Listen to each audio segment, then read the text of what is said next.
You know what? Let me drop out and then drop back in and see if it works.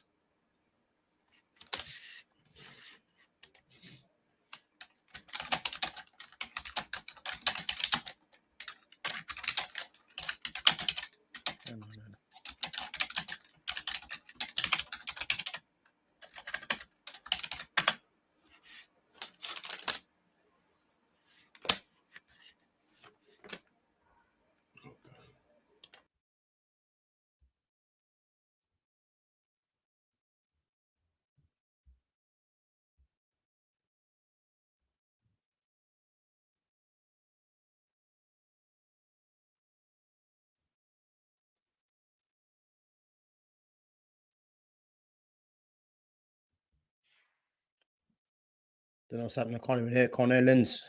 Having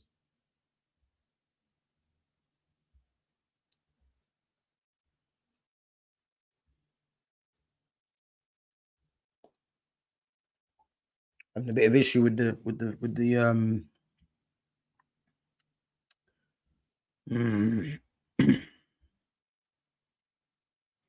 Sorry, people. Yeah, man. I think Len's having a problem with his mic.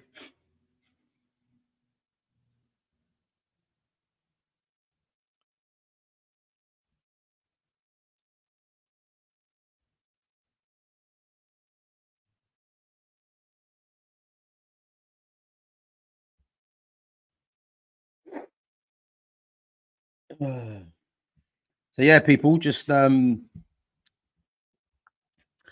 forward to this stream. So best 100 players in football history. Obviously, the recent list come out. I think earlier on this week, and myself and Lens are gonna chop it up with our list that we need to agree on. The first edition is gonna be from 100 to 80, so picking 20 players, and yeah, we're gonna try and see what players we can agree on. You know,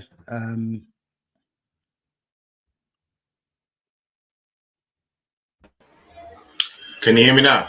You are, bro. Yeah, man. I can't hear you. Am I muted on your side?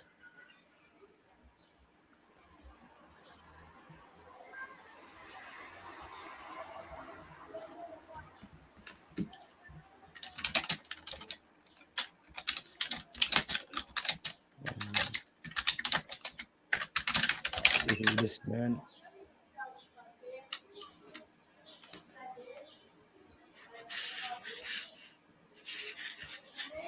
Show me this. My audio is saying it's okay, you know.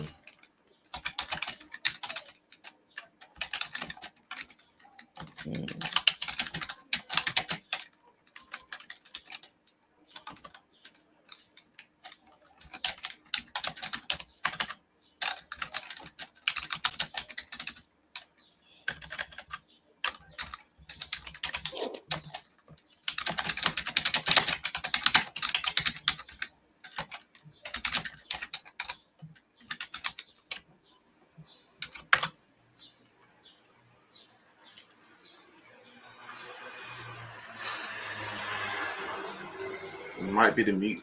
Maybe on your side, you know, you might have to unmute me.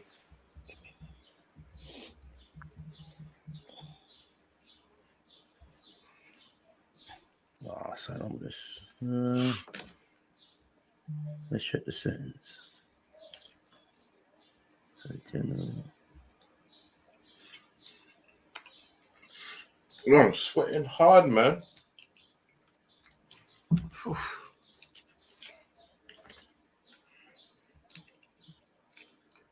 Camera, it's fine. Audio. Oh, okay. I know.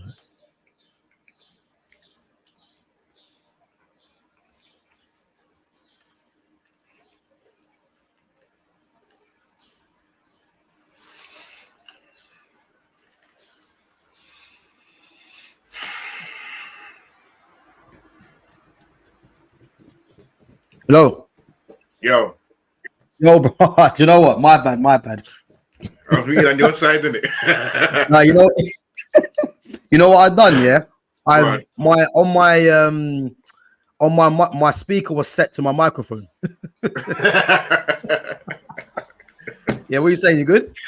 Yo, I'm hot. I'm good, but I'm just hot, bro. When I say it's hot, Yeah. it's easily.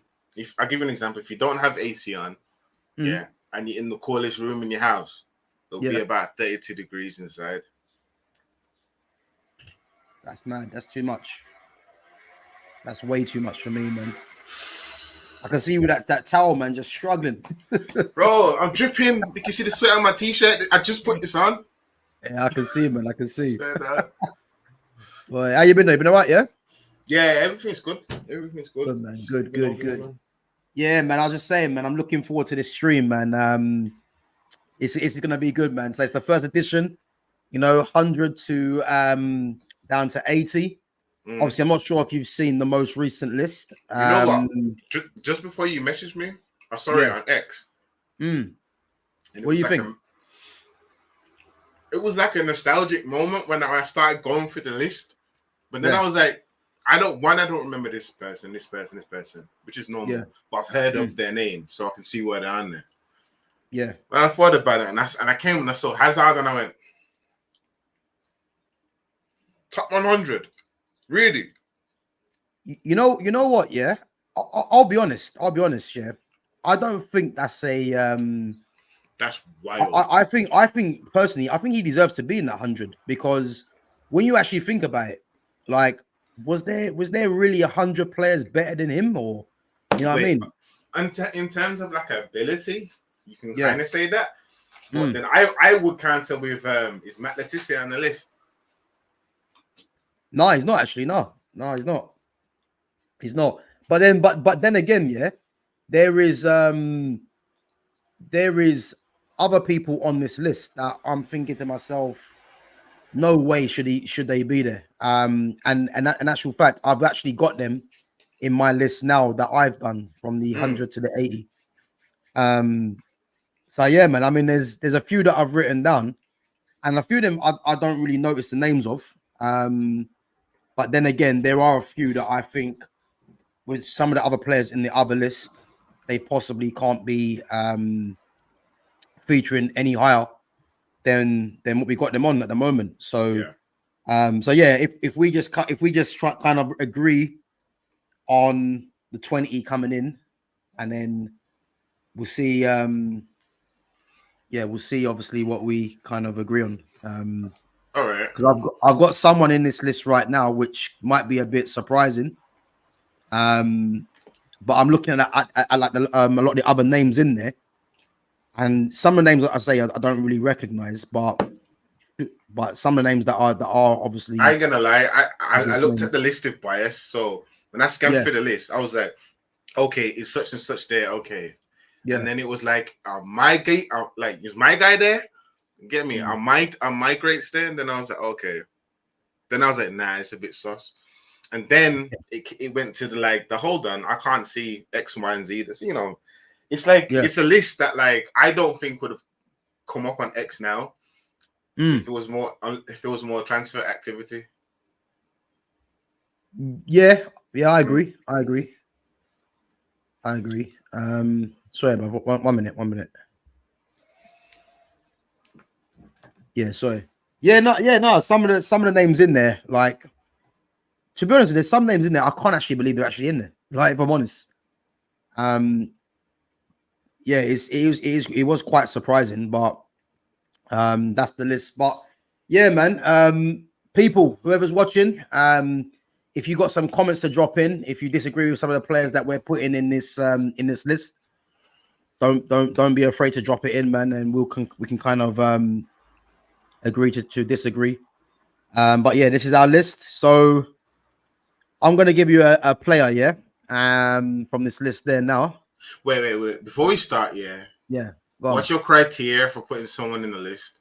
Like, why should they be remembered as one of the 100 greats? A Hall of Famer. I mean, do you know what? I think again, it's subjective, isn't it? And for me, the kind of players that I feel that should be higher in the list are players that have either transformed football in terms of, are they someone that is revered around the whole world in terms of what they gave to the game. I think you have to look at the accolades as well, because I think a lot of the top players, especially if you're looking at the top 5 players, they've all won certain accolades. So I think it's good to kind of look at that as well. Yeah.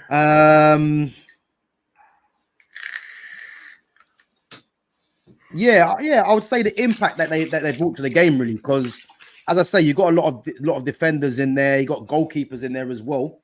So I think if we look at the impact in what they've given to football, the quality, and I suppose what they've won as well, which would be a good. I think you can combine it with like what they've won with like. Yeah. Are they memorable? Do you remember them?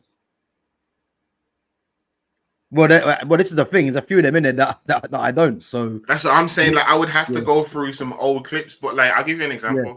While growing up, you heard about, like, for me personally, I heard about certain players for Liverpool, certain players for Brazil. Obviously, Pele. Like my dad was adamant that Pele was the greatest of all time. Yeah, you get me. And so I'm gonna hear about those players. I'm gonna see them.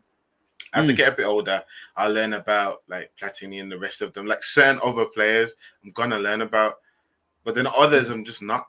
So it's kind of like I will look at this list and be like, okay, why isn't X, Y, and Z here, but they're there, and it doesn't make sense to me. I don't know if the order matters much on this list outside the top 10.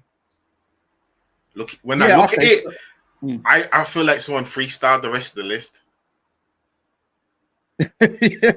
Yeah, to be fair, it looks like that they just got to the end of the list and thought, yeah, I'm gonna chuck him in there. You know what I mean? Yeah, I think that. I think what we should do then is not not put them in order, but just say the players that we feel should be remembered as one of the top 100. Yeah, but if we work from 100 up to 80, like the first set of 20 players, and then the next edition we can do from the next 20, so 60 to 40. I say what you should do. You should, once you get through the whole list, we should, I think the top top 10, sorry, we should pick in order. Like we should save those ones for the ones that we think are the GOATs, for the top 10. Bro, my top 10 already, I've kind of got that sussed anyway, like, you know. Now I'll need to think about it, but then I think afterwards we should give our own kind of team based on this top 100 list of players. Yeah. At the end, you get me? I think you know what it is as well. Yeah, picking the top 10 was difficult because I went through it this morning, and for me, the top 5 was pretty easy for me because I've always had my top 5 in mind. Can you bring the graphic up on here? Let me see if I can share my screen. Yeah, let me 1 minute. How do we share the screen on there?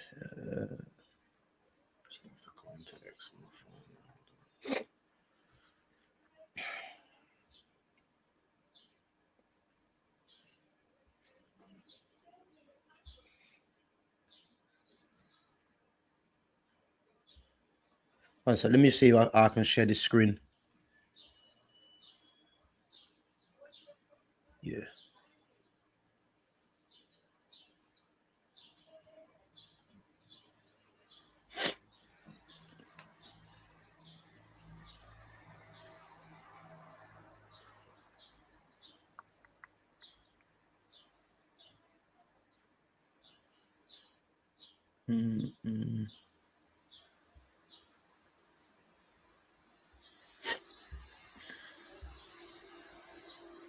So it's been 1 minute. Yes, right.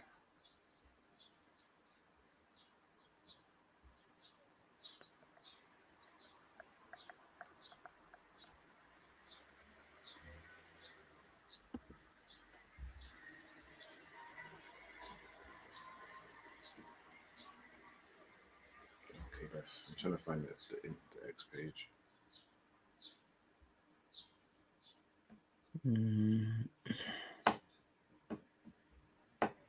That's the window.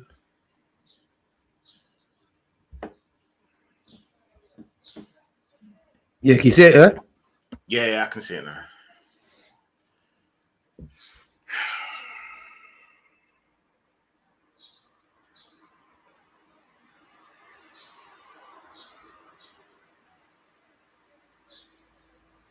what's going on here?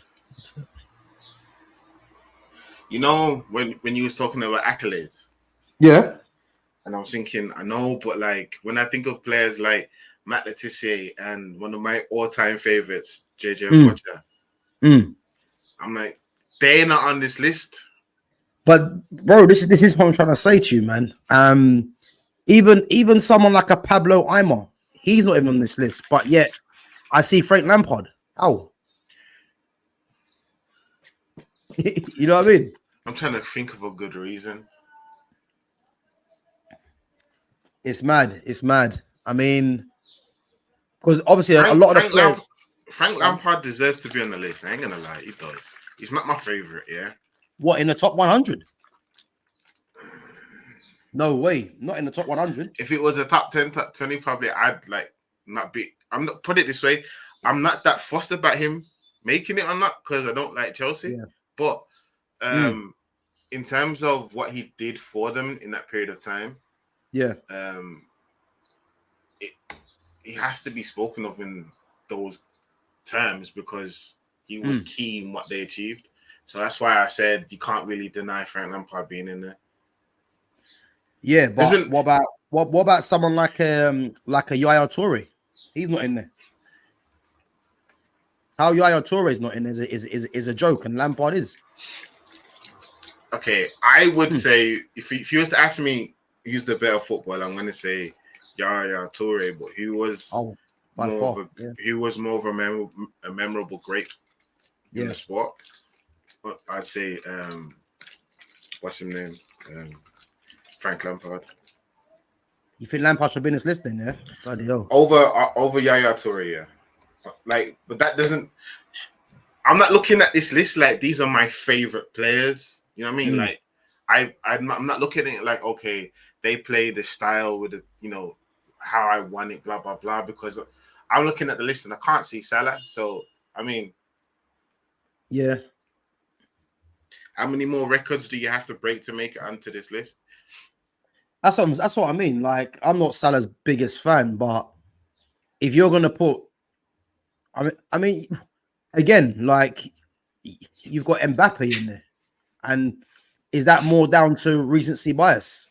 That's because whoever made this list likes Mbappe. Like they just felt like they had to put him on the list because I'm looking at the other players. Most of the players on this list had a career. Yeah. They're not still at the beginning of the career, something like that. So it's weird that you put him on this list. I mean, you can't see Haaland on the list, can you? No, Haaland's not on there, no. Antoine Griezmann is not a top 100 player. See, I think he is. I don't really. I think he's a good player. I don't think he's a top 100.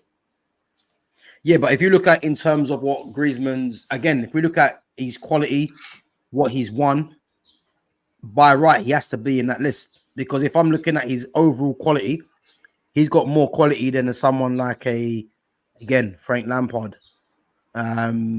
Just going through this list. There's a reason. I'll tell you why I understand. When you score like how many goals in the back scores? 2 or 3 goals in the final of a World Cup. Against Argentina. Yeah. Yeah, he got a hat-trick.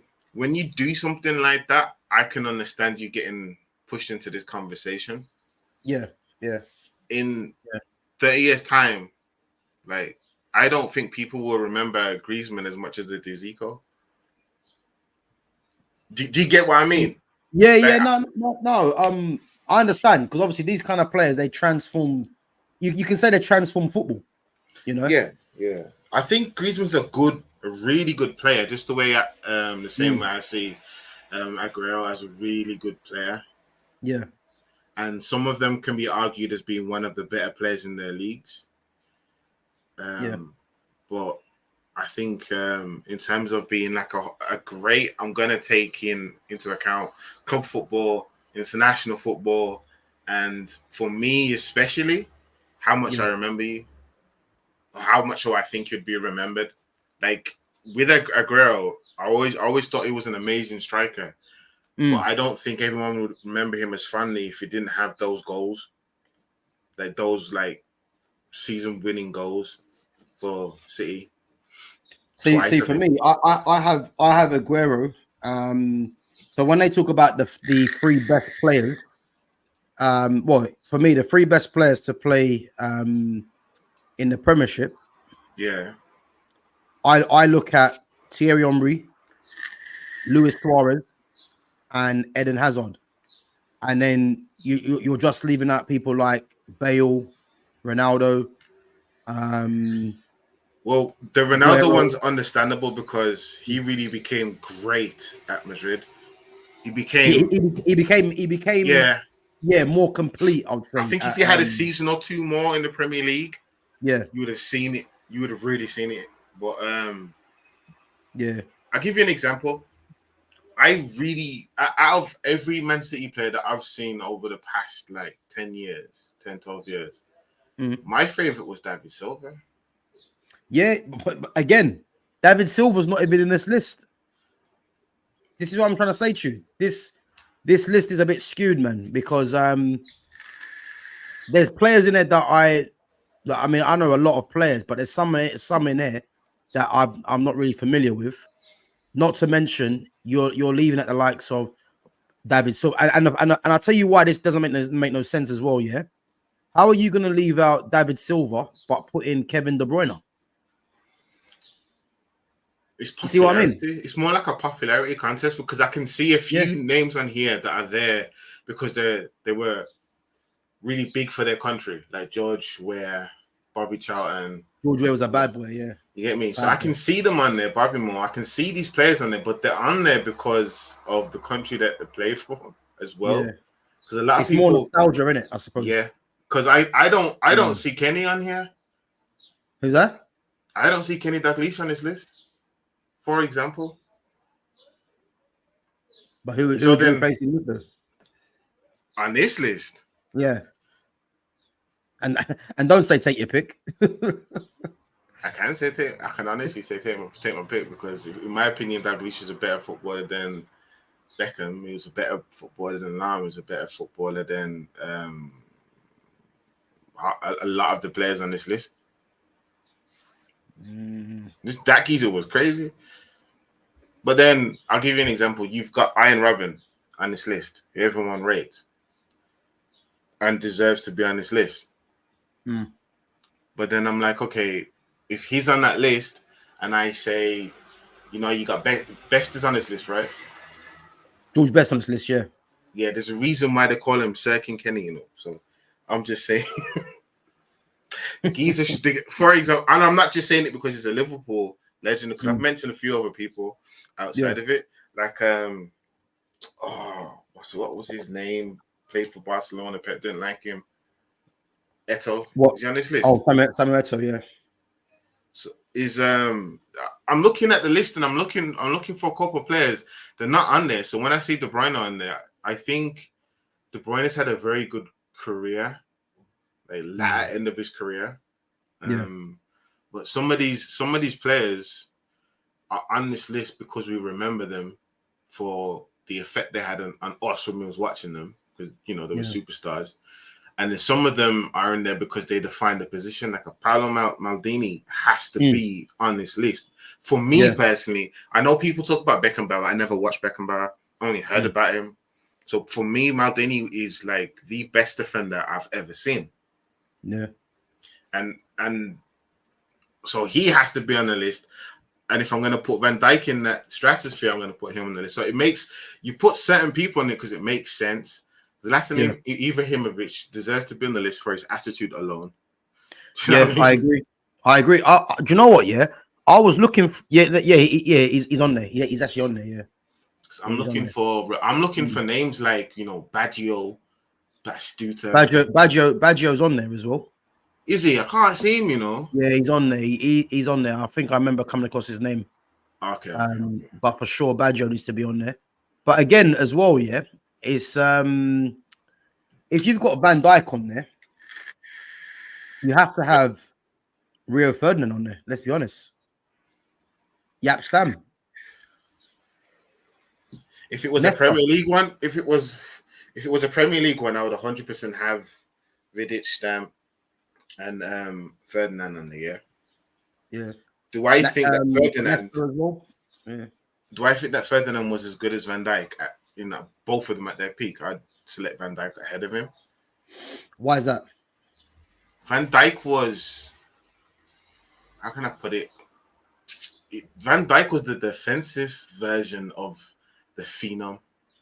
Yeah.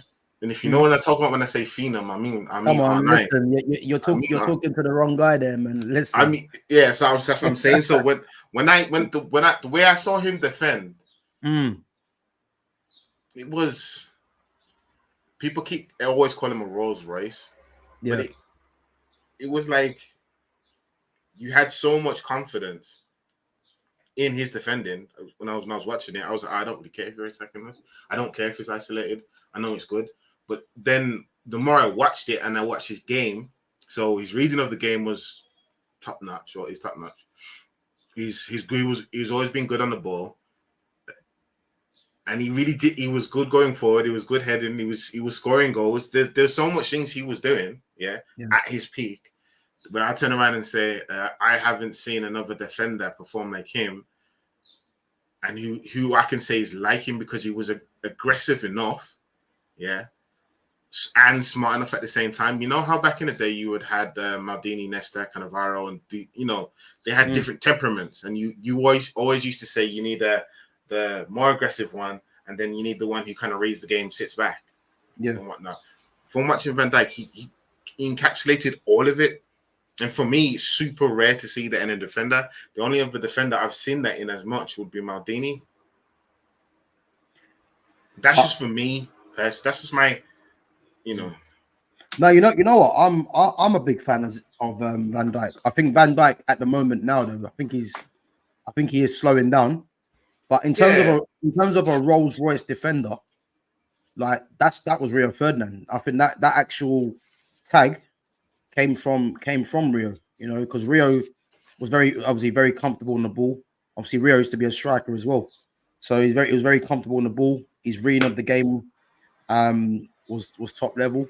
He had the recovery pace, the strength. He was good in the air. So I think Rio was a modern day Virgil van Dijk.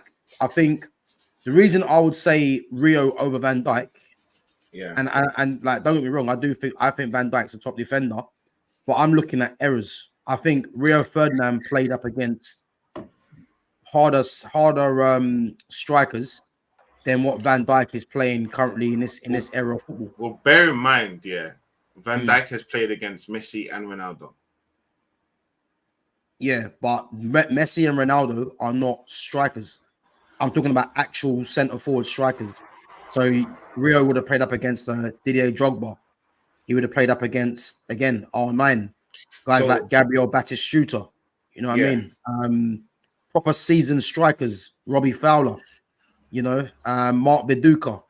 In terms of like the old traditional number 9, you turn around and you'd say things like, okay, Haaland is the only player at the moment who kind of closely resembles that ilk of striker. Yeah. And then, but you would also include Lewandowski and players like that, right? Like, you're not going to drop them out of that conversation. Van Dijk has played against these players. That's my point. Yeah, no. But what I mean is that the kind of what's the word? So you're talking about probably what two strikers of that mold. But Rio Ferdinand was probably playing up against about easily 10 plus. Not really, because what proper strikers?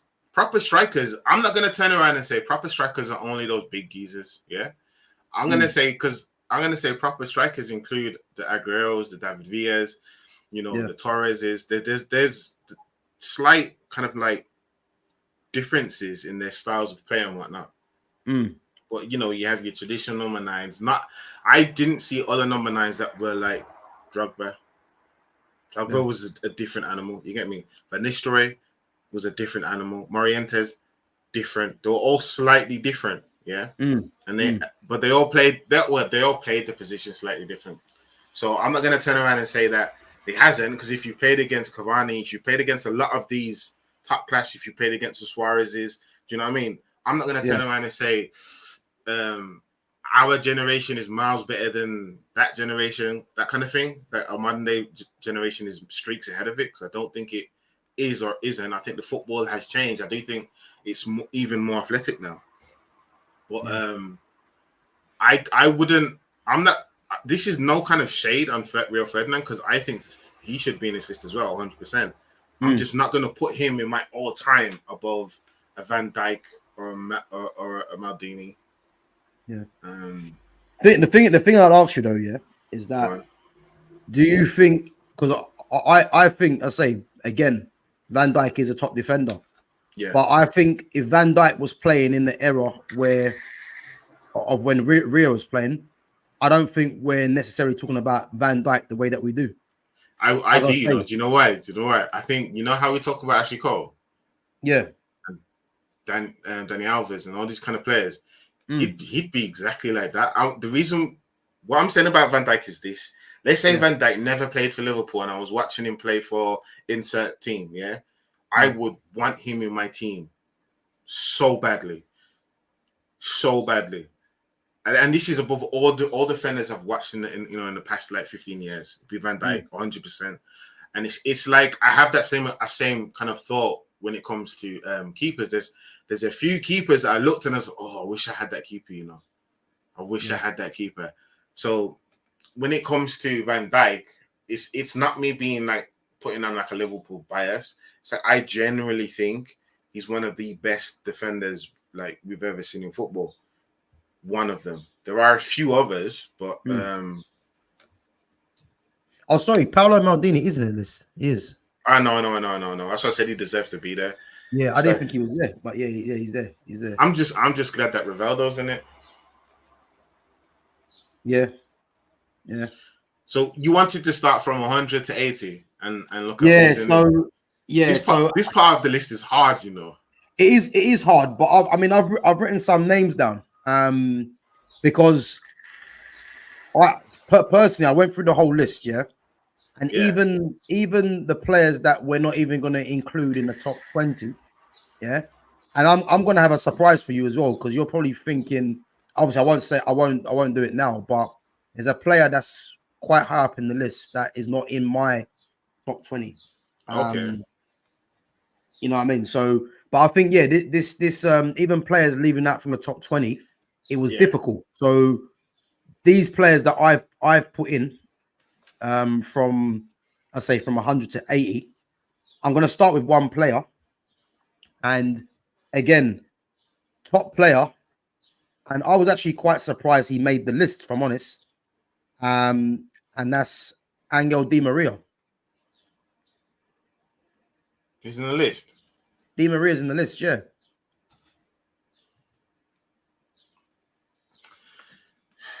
And as I said, Di Maria is a top player, but I'm just looking at all the other players and I'm thinking it wouldn't be right to put Di Maria.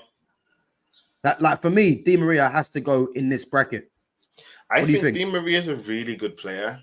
If I was going to make a list of a top 100 and I was going to add him into the list, honestly, it'd probably be around this point, because it would be me making up for like players that I don't remember. Like, so I've got empty spaces.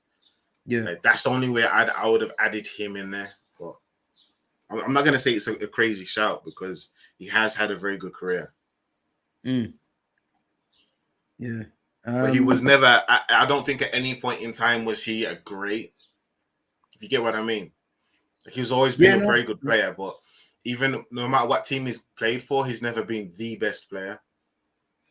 Yeah, as I said, I was surprised to see him in this list, but I think in terms of his quality alone, he's a top player, man. In terms of his quality, I think when he comes to Man United, I think there was glimpses of brilliance at Man United, but maybe he didn't really live up to the heights, and obviously there was reasons for that.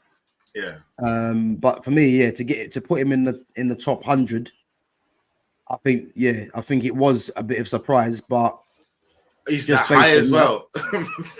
Again? He's way too high on this list. Yeah, but I know. That's why I said let's Bro, let's compile our own list. They put him above Iniesta. That's wild. Yeah. Yeah. What? Yeah, it's mad. I'm not sure down this list, man, but they need section, if I'm honest, man, because this is concerning. But yeah. But yeah, I'm gonna put Di Maria. You agree with that one, Di Maria? Yeah, you can put him there. For now, Yeah, if you need to revise later on. You know what? I'm quite happy with the list, man, because as I said, I went through everyone. Yeah. And I was thinking, yeah, I'm gonna, because there's four other players that I didn't really include because I don't really know so much about them. Kubilas, Mazzola, Francescoli, and Figueroa. So I'm not too familiar with them players there. I don't know any of them. The others, I've heard of them, and just based on, as I said, some of the other players in this list, I thought, yeah, they're gonna go into this 100 to 80. Next person I've gone for, I think you probably be familiar with him as well, and that's German legend Gerd Muller. He's one of those names, yeah. That you've heard, but I'm not going to sit there and lie and say that I've watched highlights of him because I haven't. Like, I haven't watched any footage. I've never seen the man play, so I have no idea how good he was. It's just one of those names that you hear. For me, that might be just my ignorance, but you know. No, same as well. He obviously wasn't my era as well. Obviously known for being a massive goal scorer for Germany. I think he holds the record for most goals for Germany. He might have done. But again, people might put him higher up in the list, having watched more of him. Yeah. But for me, I think, yeah, I'm gonna put Gerd Muller in there as well. You know, I can imagine just the kind of player he was. I think he was probably more of a poacher. You know what I mean? And for me, if you're a poacher type of striker, there's no way for me you can be any higher than these placings. Okay. You know, so as I say, I haven't got too much knowledge on him, but I'm gonna put him in that list as well. What do you reckon? Yeah. Yeah, I mean, if anyone German sees this and they know a bit more about him, they can comment and you know educate, man. But for me, I don't even know who the guy is really. Okay, cool. What I'll do then, I'll go through the obvious ones, and the other ones we can just put them in because, as I said, there's some of them that we know. Next person in this list, you know, Real Madrid legend. You know what? Yeah, I actually don't think he was as good as what a lot of people probably made him out to be, and that's Iker Casillas.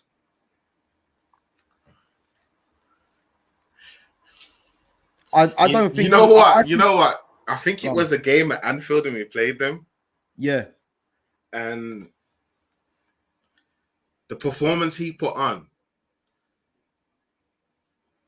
It's hard to kind of for me to say, he shouldn't be on the list as like one of the top keepers because in recent memory he's been better than the majority of keepers I could list. Yeah. The thing with me, I think he capitalized on obviously him coming through the youth. You know, obviously they love their players that come into the first team. Yeah. But I don't particularly think he was as good as what they made him out to be, if I'm honest. You know what? I'm gonna find the clip I was watching yesterday and try and show you. And try to find it and show you. Then you're gonna be like, oh, I don't know, you know, it was a bit of a great. I'm not gonna lie. What, Casillas? Would you say Casillas was a better keeper than Petr Cech? He ain't in this. I'm not gonna lie, that's a hard one. They've both had really good careers, and they've both played at the highest level. Yeah, I don't think it's that. I don't think it's that far apart between them two. But if you was gonna say a couple others, I'd be like, yeah, he's better than them. Yeah. I mean, obviously, multiple-time Champions League winner as well. Yeah, you don't Spain's do that if you're #1 not a good keeper, especially considering how they won the majority of their games. You don't do it if you're not good. Yeah, I mean, it's a tough one. I mean, because he's at Real Madrid as well. Obviously, the kind of respect and the kind of affordability in the sense of he's always going to be like #1 for Spain, was always going to be there. Yeah.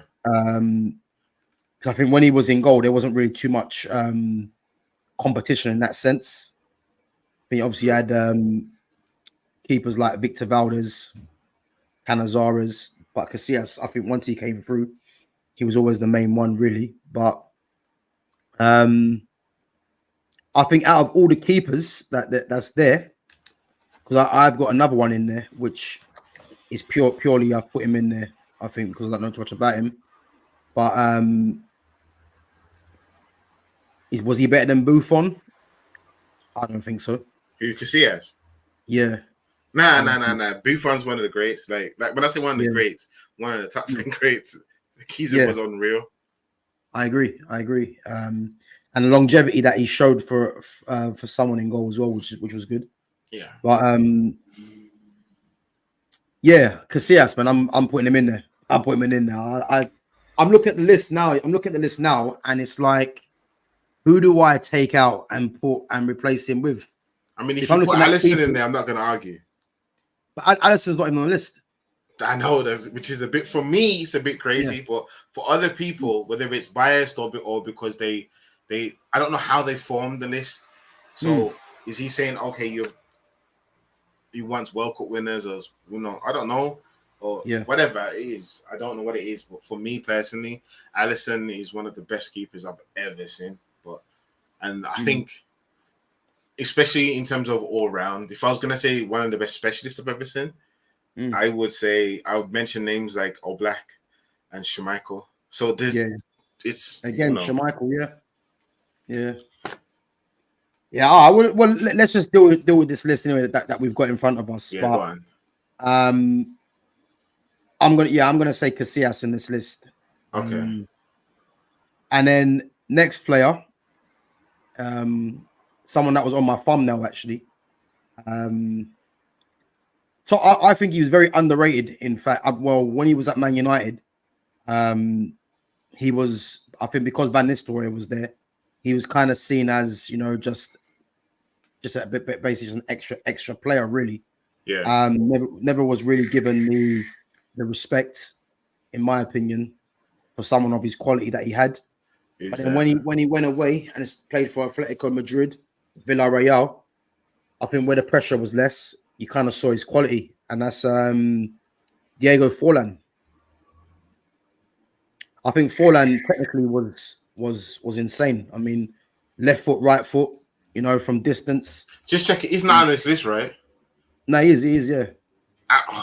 Bro. Diego Forlan, yeah. He should not be on this list, bro. He should not be on this list, bro. He should not be on this list. Forlan should not. In this list there, yeah, they've got him number 44. Sorry, 46. All right. I can't see Batistuta. Is he on the list? No, I don't think he is, no. Take him off the list, man. Put Batistuta on the list. Because if I was gonna say what play, go on. No, I was gonna say I think this is why I wanted to do this, because I wanted to go through this list and then we can just compile our own list another time, because some of the players they've put in here, I'm baffled, because I'm seeing players in there, and then as I say, I think Kevin De Bruyne is a fine example, because you can't have De Bruyne in there, but don't put David Silva or Pablo Aimar. Yeah, they've got Forlan. Or even Bernardo Silva. You know what I mean? They've got Forlan above Tati and Andreas Pirlo. This person clearly was drunk when he was doing this. You know what I mean? He weren't well, man, because you can't be doing that. You know what? He must have gone by FIFA scores or something, man. I don't know what's going on. Man, you know what it is now, yeah. You know where he's not well, yeah. because he's got the audacity to put Georgie Hadji as number 100. Now, if you watch Georgie Hadji was a top player. So Georgie Hadji is behind Lampard. How? I never watched him. I'm gonna have to watch clips He was after a bad this. boy. Yeah, he was good, man. In his era, he was sick, man. Left-footed number 10. Okay. Yeah, he was good. He was good. So the fact that he's got him 100, and as I say, you got certain players higher. I think he must have just got bored towards the end and just started putting anything. But yeah, so Forlan, man, Forlan was a very good player though. But to say that he should be in 100, nah, I rated him as well. I don't think so. You know I am not gonna lie, I did rate Forlan because mainly because the goals he scored were so memorable. Yeah, mate. Technically, he was very good. Technically, yeah, his highlights are crazy. Yeah, I think both foot, like both. I'm not really sure if there's any players too tough in the league that was as 2-footed as him currently playing now. And again, that shows you the decline of football. But in terms of his striking ability off both feet, yeah, he was very good, you know. But yeah, to put him in this top 100 list is mad. I ain't gonna lie, it's very mad. But I just have to push back on the decline of football part. But carry on. Yeah. Listen, Forlan was good, man. Let's not do that. Yeah, but he should be on this list though as well. Yeah. I agree, man. Yeah, he should be eradicated from this list. But all right, yeah. So we'll put him in there. I've put Kevin De Bruyne in there as well, because, as I say, you know what, Kevin De Bruyne, in terms of his standing in the game, his PR in the Premiership, yeah, it's some of the best that I've ever seen, because I think De Bruyne is a top player. Like, you know, obviously De Bruyne come through, you know, playing out wide, and De Bruyne for me is he's basically a David Beckham, but playing infield in a sense. Because what David Beckham tries to do in the crossing and that, De Bruyne in this era of football now is just doing what Beckham does, but in a different system where there's different formations and that as well. So, but as I said, for me, the hype that he gets, I think is over the top, if I'm honest, because too many times he doesn't perform for Belgium when they need him. Obviously, Man City's system, you know what I mean, it's affording him to kind of have like a free role in the team. And he's never really performed in any final. I think that for me more than anything goes. Yeah, because I think he's a really good player. But because I haven't really seen him like in the finals fought with Belgium or in the finals with City, I have never really seen him like put on that performance. Do you know what I mean? Yeah. Like, I'll give you an example. You know, you watch a game and everyone's seen Kante being the craziest person on the pitch. Everyone's seen Pirlo completely dominate the game, run the game. Xavi Alonso run the game. Gerrard just grab the game by the scruff of the neck and win it. Whatever. We've all seen players do on this list as well who've done similar things. I haven't really seen De Bruyne do it outside of the league, which is strange. Yeah. I think De Bruyne, when he was at Wolfsburg in Germany, I think he was more fluent when he was playing for them, because I think he was playing as like the number 10. Yeah. And obviously with the system that Man City play, they play with obviously Rodri sitting, and then it's either De Bruyne, Bernardo Silva, or before it was like a Gundogan as well. And they're more advanced midfielders.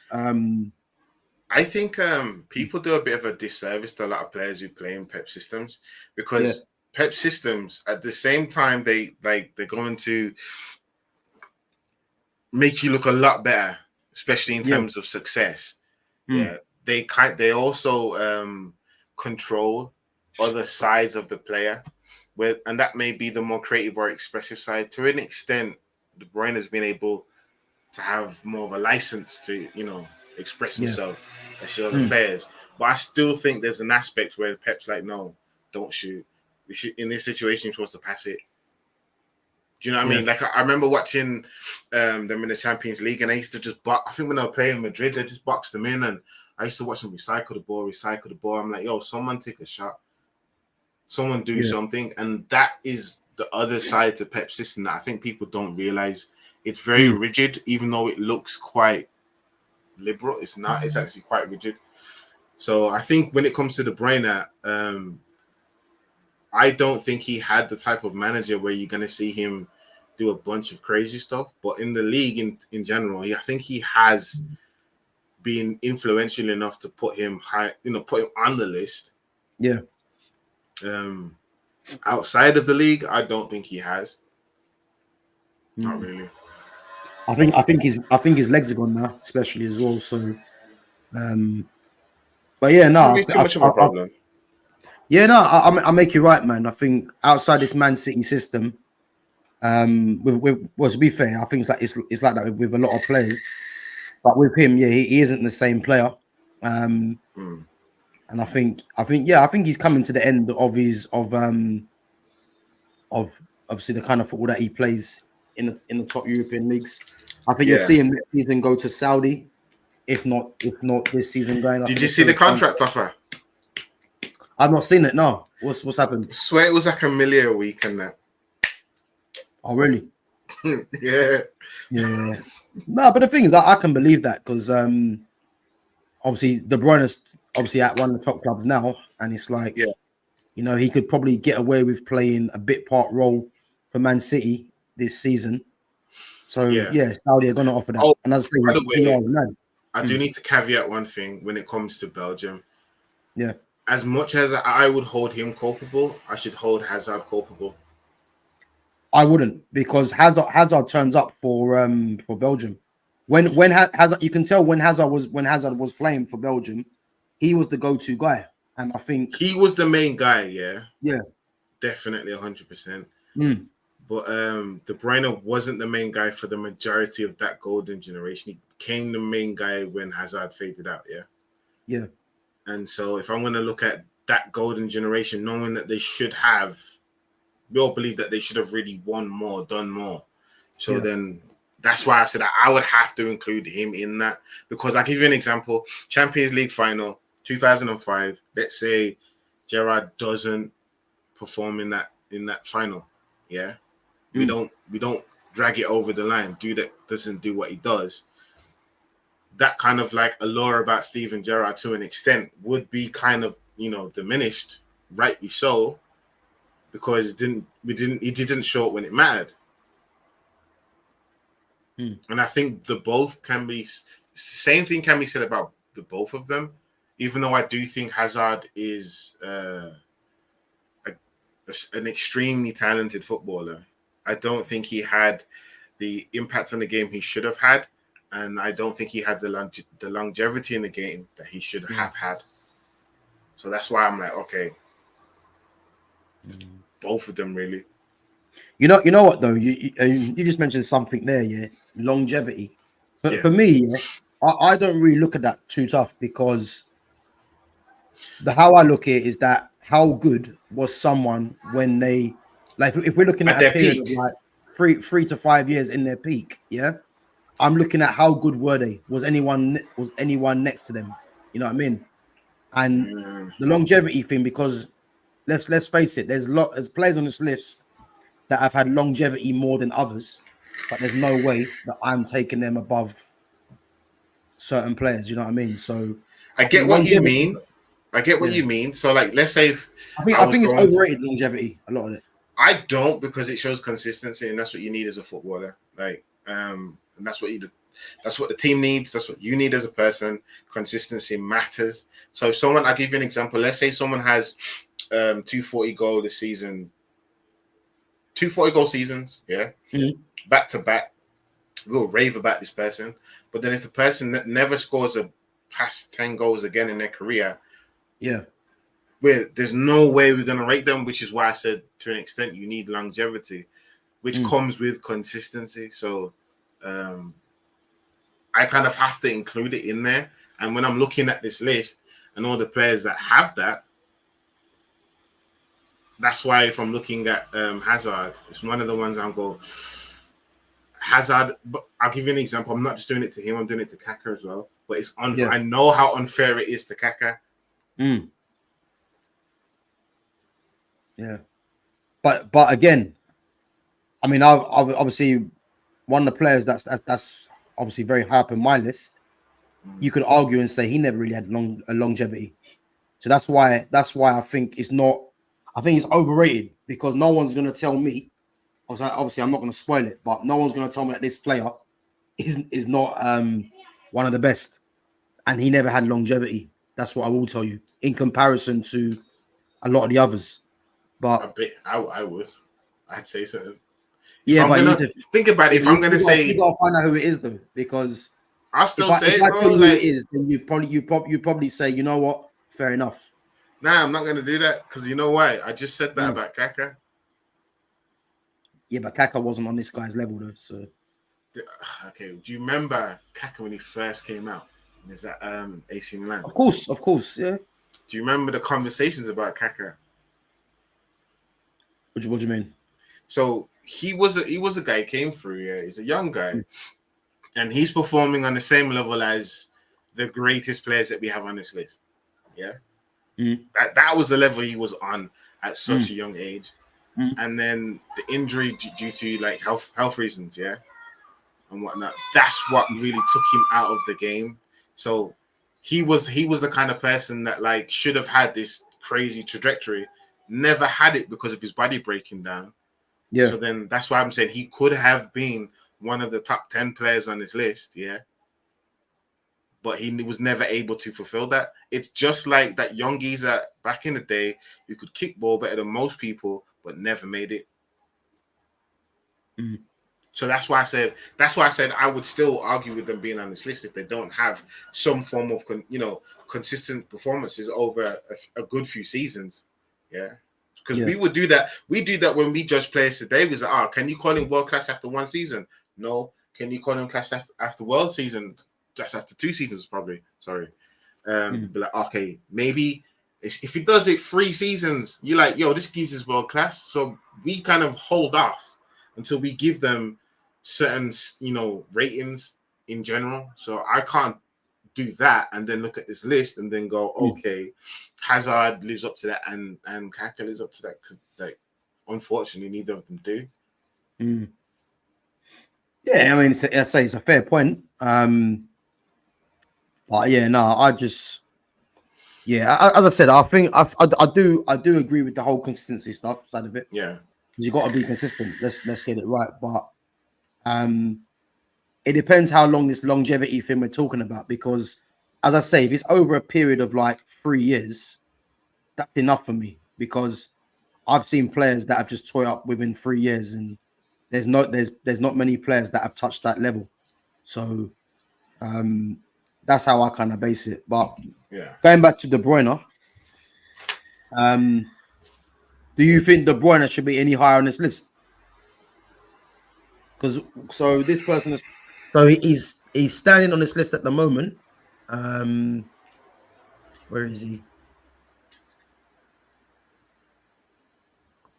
So he is. That's not him. Where is he? All right.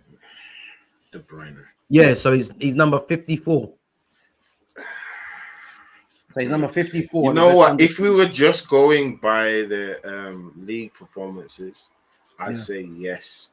But because of the international aspect to some of these players, I kind of struggle to put him that high on the list.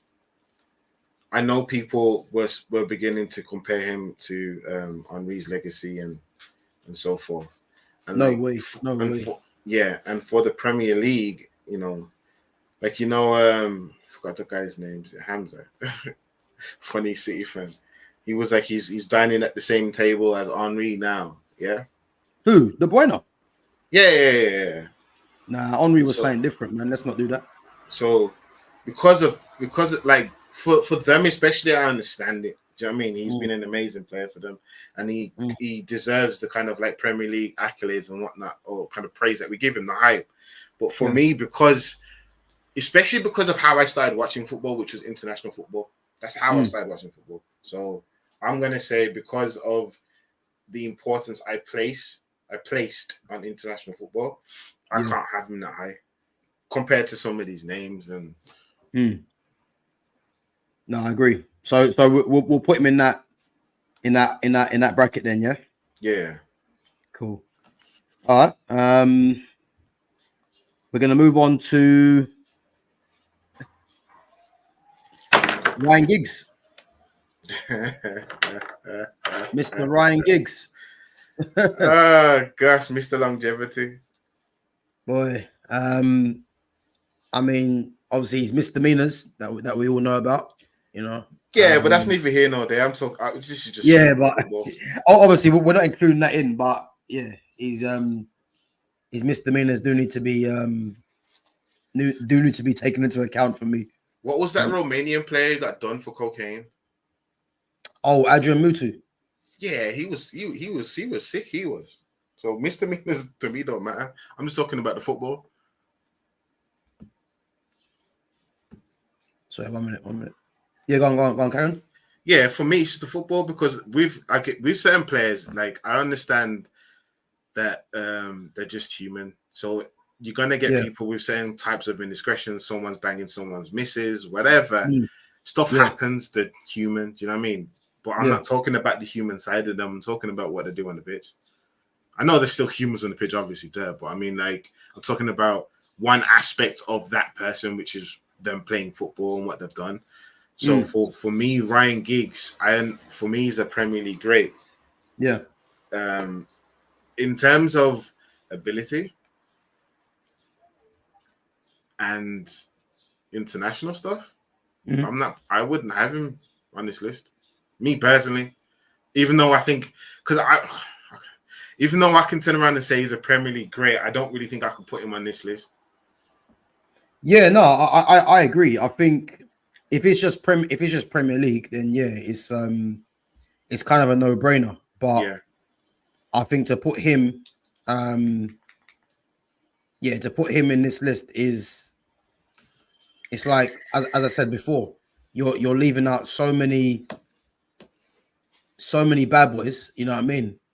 It just doesn't make sense to kind of, because he's got the accolades, he's got the longevity. He doesn't have the international stuff, but he does have club football stuff with Champions League and whatnot and Premier League. He has accolades. But if I was to combine like like what I think of a memorable player, right?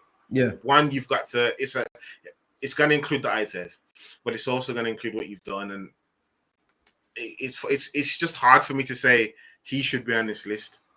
That's all. Yeah, like I think he's a great player to have in your squad, or on your team, your first 11. I don't think he was ever the best player at Man United, for example. What, in the era that he was playing? He was playing when Scholes was playing, bro. Yes, yeah. For me, Scholes is one of Man United's best ever players, if I'm honest. You know. But yeah, no. I think Giggs, obviously, is the most decorated Premiership player ever.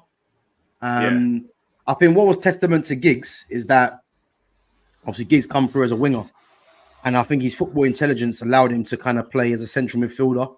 You know, he was still doing bits and pieces of the winger days, which is not dribbling as much, but his kind of game intelligence just showed why he's had longevity, I suppose, in the game. I could see, this is the thing, I could see why he would be on the list. Yeah. And I suppose it's kind of like, you know how people look at Michael Carrick? Yeah. Some people notice how his function, how great he was. Me, I just look at Giggs, and in my head, I'm thinking, okay, what about? I start comparing him to Figo and everyone else, and I'm like, I don't know. Even though he's, like I said before, he's had the longevity, he's just not. He was just never my favorite type of winger. Put it that way. So he, like, if I'm being honest about his career-wise, he kind of should be on this list. I think as well, what we kind of have to look at as well is that if you look at the area that Giggs played in, so obviously it was more of a 4-4-2 system where you had your left-footed wingers on the left, Yeah. right-footed wingers on the right. So it wasn't inverted. And obviously, as everyone knows, inverted means that you're more likely to score more goals because you're coming in field. Whereas Giggs was tasked with playing as the creator to go around the outside and create for the striker. So in an era where it wasn't about numbers, to put him in this list, it kind of is good because you're not solely looking at the number side of it. I suppose it was more 4-4-2 in the Premier League around that era he was playing in, because you still had back threes in Italy and whatnot, and you'd still watch, like, I don't even know, the Brazil kind of formation was some kind of three up top. Well, when they had Ronaldinho, Adriano, R9, Kaká, Rivaldo. Not when Adriano was playing, when they had Rivaldo, Ronaldinho, and Ronaldo, like that. Yeah. That but you know what that was though, that was a just figure it out, because them three have to play, and it's like we don't care what formation we play. Yeah, you three just get on the ball and make things happen. You know what I mean? And then you've got the likes of Adriano on the bench. You know what I mean? Again, Adriano is even on this list. I wouldn't put him like above certain players. Yeah, but you wouldn't put him on this list because of longevity, I suppose, isn't it? But for me, he'd be on this list because of what he did when he was active. Because I'll tell you now, like I said before, I've never seen a striker with that amount of ability of that stature. With Giggs, the reason why I was like I'm unsure about him being on the list or not is because partly because of the, like, when I'm watching football, what I like when I watch football. And then the other side is, okay, he's really done everything I've said. Like, he's got a bunch of assists. He was influential. He's won a bunch of stuff, and he was there for ages, longer than he really should have been. Yeah, like in playing in the Premier League. So that has to count for him, which is why I changed what I said, and I said, you know what, put him on the list. But Adriano, it's like, I remember Adriano similar to how I remember Hulk. Bloody hell, Hulk. At one point, I think that's a bit of a disrespect to Adriano, if I'm honest. Bro, didn't Hulk win the Champions League? Porto. With who? Porto? Or yeah. I don't think he was at Porto then. Because that Porto that won the Champions League with Mourinho, that was Deco and Carlos Alberto, Derlei. Okay. I don't think he was in the team. If he wasn't, then I have to walk that part back. But at the same time, what I remember from Hulk, everyone went crazy about how hard he used to hit the ball. I remember. Yeah. And for him, Adriano, that's what I remember of him. Like, outside of that, he never really had much else to show. In terms of performances outside of the national stuff. And I think maybe it's because if you mention him along the same names as, the Rivaldos and the Ronaldinhos and Ronaldos, it's like maybe it's their light was too bright. Why I don't really I didn't remember him for the national team like that. So, like, but some people but the thing is, when you've got R9, like, you're gonna take a back seat in it, really. Yeah. And he was kind of like the next one up, but then they had like Luis Fabiano as well. But I mean, Adriano was a joke, man, to be honest with you. So the fact that he's not in this list, for me, I would definitely put him in. But just going back to Giggs, I think Ryan Giggs being put in this category of the 800 to 80 for me is an easy decision.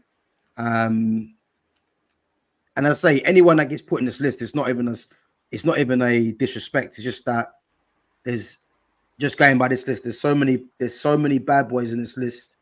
I'm trying to look for Pavel Nedved. He's not even in there. Oh, snap! He's not, Yeah, he's not even in there. Yeah, that's what I mean. And if anyone knew about Pavel Nedved, Pavel Nedved was a top player, man. He was the guy for his country as well. He was that guy. Yeah, he was ridiculous, man. Ridiculous player. As well, obviously Zidane left and Nedved took over. You know what I mean? But yeah, no, it's I think Giggs, yeah, obviously longevity for his career, most decorated Premiership player, Champions League winner. I think, yeah, putting him in that 100 list is probably about right. Okay. But I agree with you. He probably wouldn't be in our overall list if it was our list doing that. So yeah. Yeah. But moving on, I think we've already covered him, Frank Lampard. I mean, I don't really want to dwell on him too much. You know what? Player, very good at what he did. Yeah, I mean, you know what? Yeah, in the system that Chelsea played with Sen, Makaleli, he was the one that was tasked with getting the goals. And to be fair, in terms of his game understanding, in terms of arriving into the box at the right time, that can't be questioned. He capitalized on his strengths. And I think as well with Frank Lampard, he was someone that he knew naturally at football he wasn't that great, but he worked on what he had. And obviously all you can do really is applaud that. But let's be honest, there's no way he should be in this list. I wouldn't have him in the top 150 if there was one. Frank Lampard. Yeah, there's no way he should be in this list. And all I know, if any Chelsea fans are watching this, you're gonna have some death threats coming your way, bro. I couldn't give a damn, man. I'm just telling you my opinion. You know what I mean? There's no way he should be in this 100 list. I stand by that. I can see why he made it in here, even when it comes to. I'm glad you can, because I can't. Now I can, because I'll give you an example. When it comes to managers for England, for some reason, the preference for England was Lampard. Yeah. And I always said, if you was to pick who to drop, it should always be Lampard. Yeah. Gerrard should be the one to be chosen, but they never did that. So obviously some people really rate him. But for me, he kind of perfected the late arrival. Yeah. Do you know what I mean? So yeah, I agree. I don't know. I think what is it with Lampard, yeah? Yeah. And it's true. Like if you look at Lampard, Gerrard, and Scholes, that England team, yeah, it's like Gerrard was like highlights. You know what I mean? He's like Mr. Action Man, I call him. Yeah. Yeah. He was always like in your face because a lot of it was action moments, highlight moments. Whereas Scholes was like the conductor. Scholes was the one that was quietly going about his business, orchestrating the midfield. Yeah. And then you had Lampard, who was known for the goals. You had Lampard's goals, Scholes' quality. Gerrard was the highlights and was obviously seen as the. We never needed Lampard's goals, bro. We had Michael Owen. We had Michael Owen. We never needed Lampard's goals. No. My thing is Lampard should have been the one that should have been sacrificed. Yeah, no. They sacrificed Scholes because Scholes was the one that was getting the least amount of goals out of the three of them. Yeah. But you should have built your midfield around Scholes and Carrick. You know what I mean? That's what should have happened. But if you was to say to me Scholes, Carrick, and Gerrard, I would have said yeah, because one, I know the possession is gonna be they're gonna be all be good in possession, competent in possession. Yeah. I'm going to get like midfield dominance in terms of energy. I'm going to get creativity, guile, and moments from Gerrard consistently. Yeah. That's the scariest thing about Gerrard was he was the highlight, Mr. Highlight was consistent with it. And I don't think we needed to play in a way to compensate for Frank Lampard. I would have because of the type of midfielder I would have included Scholes 100%. Yeah. 100%. And then someone more defensively minded, like a Carrick or something like that is perfect. But the thing is as well, yeah, this is what I'm trying to say. This country, in terms of how they saw football back then, was very backwards, because the way that I would have seen it, yeah, is that when you had Rooney in there with Owen or Heskey, whoever it was, yeah. Mm-hmm. If you look at Rooney's game, yeah, Rooney could drop back into the midfield and play as the number 10. Yeah. So what they should have done, they should have seen that, right, we've got someone in Wayne Rooney who is arguably our best player. Yeah. They should have thought, right, how can we get Rooney to play bit more deeper, but then obviously be more of a forward as well to help out the striker. That's what they should have thought, because that would have meant you drop Lampard or you sacrifice Lampard's numbers. Yeah. Because you've got someone like a Rooney who can do both the roles in a sense. You get another midfielder in there to conduct the play like a Carrick, and then you have Rooney in the 10 playing off of a striker. And then you drop Lampard, and then you don't play Scholes as a wide left player. You know what's funny? Gerrard's highest scoring season, was that wide. It's from the right. Yeah, I can believe when Xabi Alonso and Mascherano in the midfield. That's what I'm saying. When we had when it was and we eventually got Torres. It was, for me, that Gerrard Torres connection was scary. Yeah. But he would when he came in, he moved from the right back into the middle back by then, innit? But in terms of his highest scoring season, I think it was 17 or 18 in the league. For England, for example, like, they didn't have to play Beckham all the time. Yeah. And they had options, but they just I don't think it was just seeing football backwards. I think it was like, how everyone tries to play with a certain type of identity. Well, the thing is, they were just trying to fit in everyone into the team, really, innit? Because even if you look at someone like Joe Cole, Joe Cole was the one that he got given the Scholes treatment, because they had players that they felt like they had to play, which means that the mercurial player, or the one that's not as vocal, let's say, will have to play out of position. Whereas they should have just thought, look, we know Lampard gets numbers, but is Lampard better than Scholes? He's not. Is he more effective than Gerrard? He's not. Is Carrick better at dictating play? Yeah. Is Rooney a better overall player than Lampard? Yeah, he is. So they should have just thought, look, Rooney, Carrick, Scholes, or Gerrard, Scholes, or you know what I mean? Whatever combination. But Lampard should have been the player off the bench to have an impact. 100%. You know what I mean? And that's where England missed the trick, and the same thing happened with Joe Cole, when Joe Cole, as I said, had to play out wide, because if England would have seen that he never had pace, that was the problem. For Joe Cole, it was the pace. Because if he had more pace, he would have started far more for England. Yeah, but the problem is Joe Cole's a number 10. Like, it was, I think it was Mourinho who turned him into a wide left player.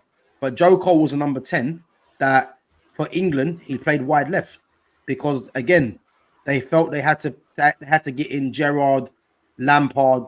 Even when Scholes retired, it was always the Gerrard Lampard midfield, but that midfield's never going to work. It just needed a braver manager to say, look, I'm dropping either one of you, and then come and play Carrick. Because they did drop Gerrard for Lampard, which is, I think, was a mistake. But your answer, but you know what? It's a mistake, but that just tells you there and then why they did that, because they looked at Lampard as more of a goal threat than what Gerrard was. Yeah. You know, it's just funny because you're playing tournament football, and the best club in England at tournament football is Liverpool. And you had one of our most influential players in tournament football at your fingertips, and you didn't use him how you should have.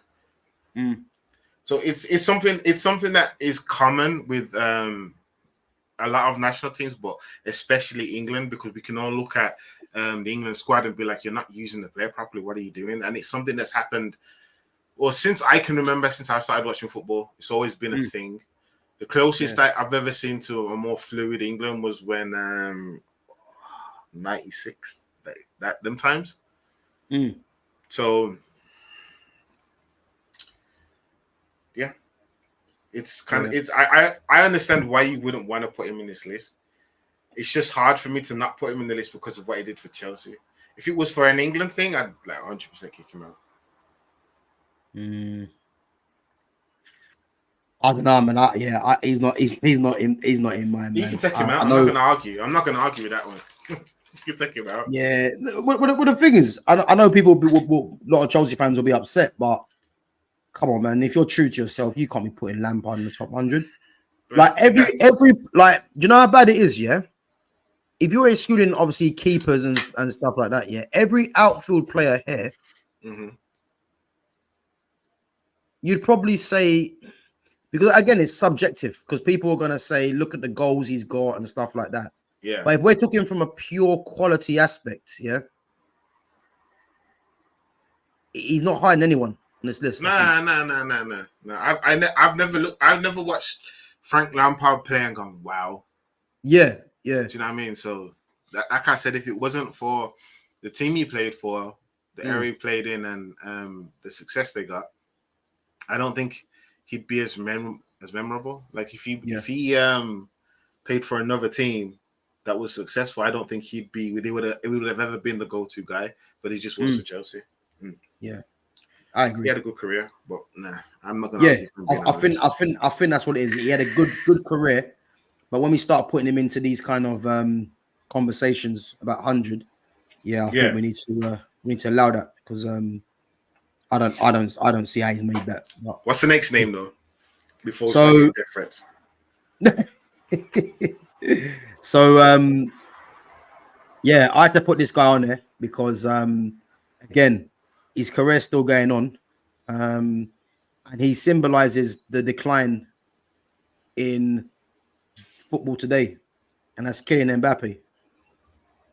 PR's through the roof, yeah, but his actual ability doesn't live up to the PR. You know what?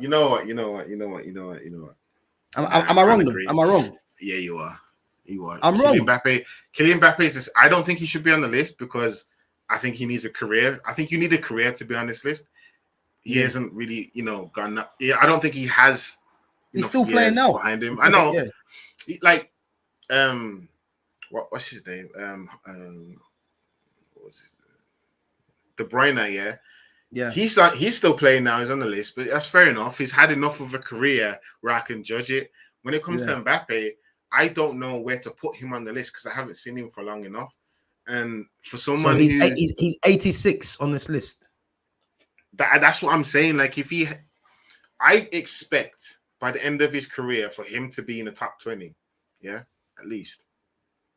That's what I expect of him. And that's top not 20. Because for me, that's not because of PR hype. That's the player that I watched at Monaco. That's the player that I watched in the World Cup. That's the player that I've seen all the teams he's played that rely on him and him be that guy the majority of the time. So for me, it's like I want to see how it turns out at Madrid. But the only reason I wouldn't have him on this list is because he's like, give him chance to let me see his career. I don't know where it's gonna go. Yeah. So. Yeah.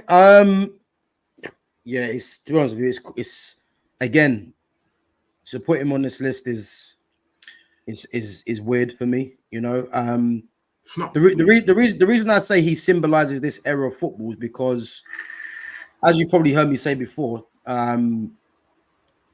this era of football has just become about pace. It's the main go-to, and he headlines that. I mean, the Euros. He was. I mean, I know people are going to say he broke his nose and all these other excuses. Yeah, he was nothing short of an embarrassment at Euros. He was poor. But this was still the same geezer that lit up the World Cup. I can't do that, man. He Listen. Let me tell you this now. Yeah? He is a very, very, very good athlete. Yeah. But in terms of how they talk about him, in terms of like how good they think he is, he's not a pace merchant. No, he is not a pace merchant. He's not a pace merchant. No. If you take away his pace, if you take away his pace, take away Mbappe's pace, he's probably playing for Aston Villa. Nah. When you say take away his pace, how slow do you want to make him? If you take away anyone's pace, his main attribute is his pace. Yeah. Yeah, but if you take away his pace, yeah, anyone who has pace is going to suffer. And if you've got pace, you've got that in your locker. I also think he has other aspects to his game, and you see it with his interplay around the area. Like what? Like what? He's got quick feet. Definitely has quick feet. Definitely has quick feet. You're going to take that away as well. Who he comparing his quick feet to? Anyone in world football. Anyone you want. Anyone you want. I've seen Mbappe. Come inside the area, athleticism, and that's what he's just falling to the floor. Yeah, and he's got a very good finish. Yeah, he's very good with the ball. He's got very good control. He's got other aspects to his game. I want to see more about his movement, which is why I'm interested in seeing him from Madrid. And especially because I don't expect Madrid to only look for goals through Mbappe. Whereas for France, that's what happens. For PSG, that's what happens. Now they only look for goals through Mbappe. So that's why it's easier for him to have a quiet game, because if you kind of like double up on him enough, triple up, whatever, and you're defensively sound enough on that side of the pitch, it's always going to be harder, which is why for France, you often saw Dembele getting more of the ball because he'd be the one who would have more space because they were so focused on Mbappe. Whenever you play France, you start thinking, oh no, we have to play Kyle Walker because we have to play Mbappe because he's got the pace to keep up with him. It's not just his pace, though. That's the deepest thing about it. It is not just his pace. We don't say that about Nico Williams, yeah? And Nico Williams is skillful, and I'm telling you, Mbappe is skillful as well. The Kiza is very skillful. Like, but the thing, but again, this is the thing, yeah. When you're saying he's very skillful, yeah, he is. What I will say, yeah, is that we have to be very careful, because when I deem someone very skillful, yeah, I'm looking at players like Ronaldinho, Neymar, you know. Was Iniesta skillful? Yeah, he was Iniesta. So think about it in that regard, and what was in Iniesta and Coutinho, you should just say Messi, similar. Messi skillful, Hazard skillful, yeah. And you're telling me Mbappe is not skillful? But I'm going to tell you why. Yeah. So I've mentioned. I'm trying to look at this list now. Yeah. Lionel Messi. Yeah. Rivaldo, Zidane, Modric, Iniesta, Ronaldinho. How many of them have scored a hat trick in the World Cup final? No. Wait. Let me finish. Yeah. Wait. Let me finish. Yeah. Because I mentioned these players for a reason. Yeah. So Messi, Maradona. Yeah. I won't mention Maradona and Pele because they're not really from the era. I'm talking about the era of from what I've seen. Yeah. So Messi, R9. Yeah. Zidane, Di Maria, Modric, Iniesta, Ronaldinho. Are you saying how can he be on the list compared to them? Say again, sorry? Are you saying how could he be mentioned alongside those names? Basically? No. So I'm mentioning a certain names, yeah, because when you're saying to me he's very skillful, yeah. What it is with me is that I look at Mbappe's skill in comparison. If we take Mbappe in comparison to someone like Neymar, for instance, yeah, good example, yeah. You can just see Neymar's ball manipulation, the way Neymar just drifts by players with ease, yeah. That is just because Neymar, again, obviously going back to his futsal days as well, but that's because Neymar is just fluent with the ball, yeah.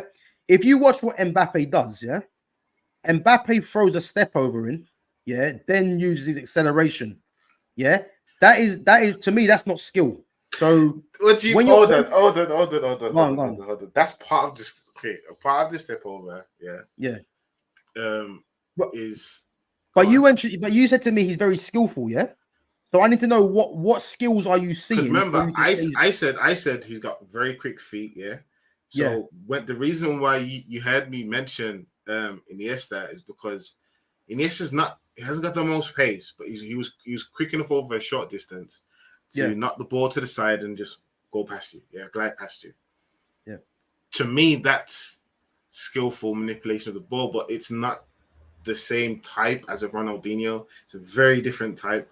So it's similar to someone doing a step over and knocking it past somebody and going on, or doing elastic or something like that. Those types of skills are meant to give you a window for you to explode out of. So they're not made for people who don't have acceleration. Yeah, they're not. It's not like a Zidane turn or a Cruyff turn.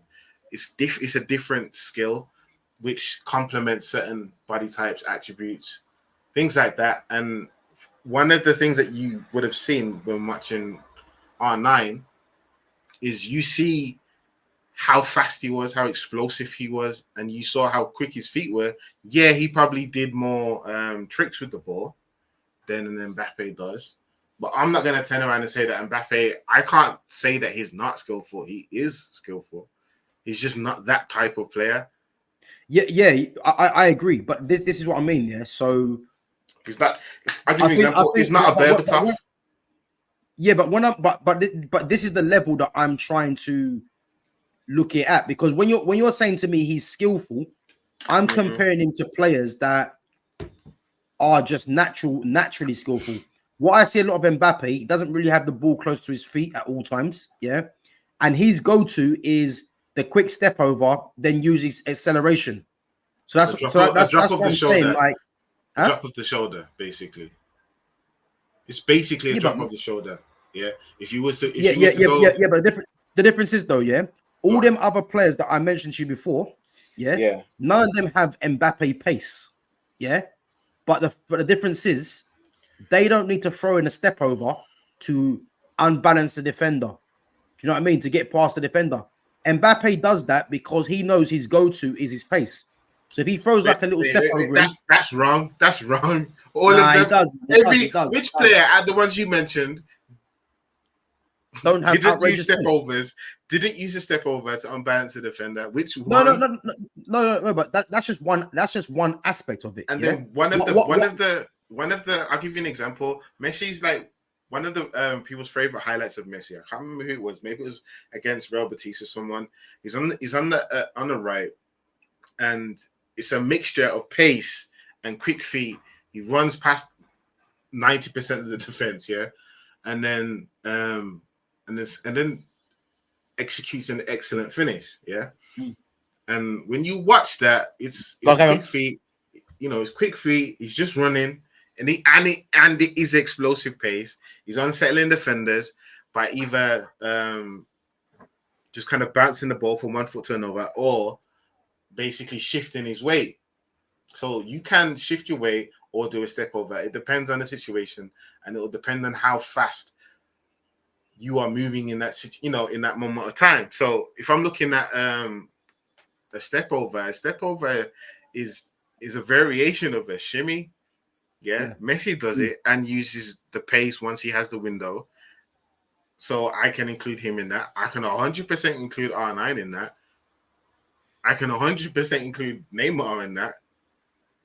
Neymar's no slouch. He has the type of acceleration that you need to kind of get out of those situations. So I'm not saying his Neymar level skill. Like, I'm not saying that because Neymar, for example, is more skillful than R9, Ronaldo, my favorite player. So, and he's probably arguably either equally as skillful as Ronaldinho. Who's that? Neymar. Yeah. So like that's me. That I'm not gonna use that extreme in this argument when I'm saying someone's skillful. I'm not saying he's one of the most skillful players I've ever seen, because then I'll be talking about Messi and Ronaldinho. So for me to go, I'm gonna take that extreme and then apply that here when it comes to Mbappe, I don't know. I don't think that's right. I don't think that's right, because if you go and watch him again, like, he has quick feet. He's not the most skillful player ever, but he is skillful. He has a very good finish. He has very good acceleration, not just talking about overall pace, explosive acceleration. and he has good game IQ. So I don't really see him as someone that will fade out of like, you know, he'll fade out. He'll fade out once his pace goes. I promise you now. He'll fade out once his pace goes. People said that about Owen. Yeah, and people and they were right. Owen still had like the instincts of a goal scorer, but Owen's main go-to was his pace. That was his difference maker. Owen, look at you know why Owen faded out? Do you know why Owen faded out? Because he went to Madrid.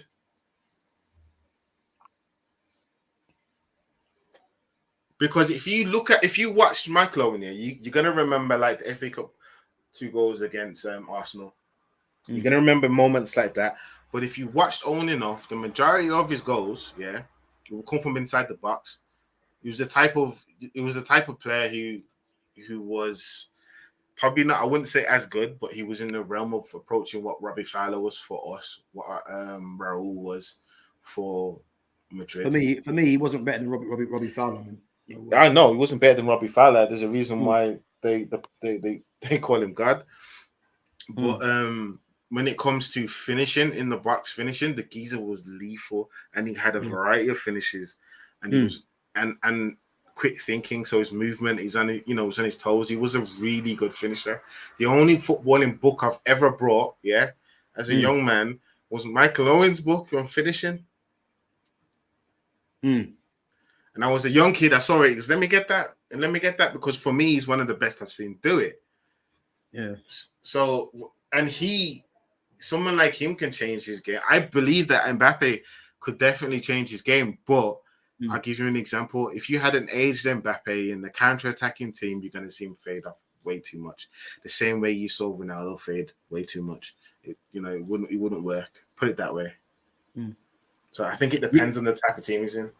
You know what though? It's funny you mentioned Michael Owen, because Michael Owen was what Mbappe is now. When you think about it, in terms of the impact, Owen was the guy that had the pace. He was the guy that was the goal scorer until obviously the injuries happened. Owen doesn't have Gone. Owen doesn't have the power or the quick feet that Mbappe has. Yeah, I agree. It was different. It was a different kind of player.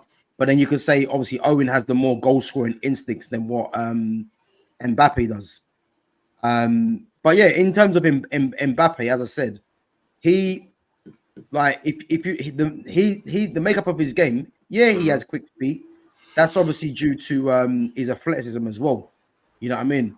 He has quick feet, but everyone that has watched Mbappe knows that his difference maker is his pace. Like no one can tell me otherwise. He's different. How much pace do you think he's going to lose? That's the question. It depends. You never know. He might, if he, God forbid, he don't get an injury. If he gets an injury, he's finished. A bad injury, he's done because he hasn't got the quality, to maintain the status that he has in the game. Because what separates him from other players is his pace. That's a fact. That is a fact. As a natural footballer, he's not up there with you know what it is. You know what the impression you're giving me right now. The impression you're giving me is that you just hate any player that has.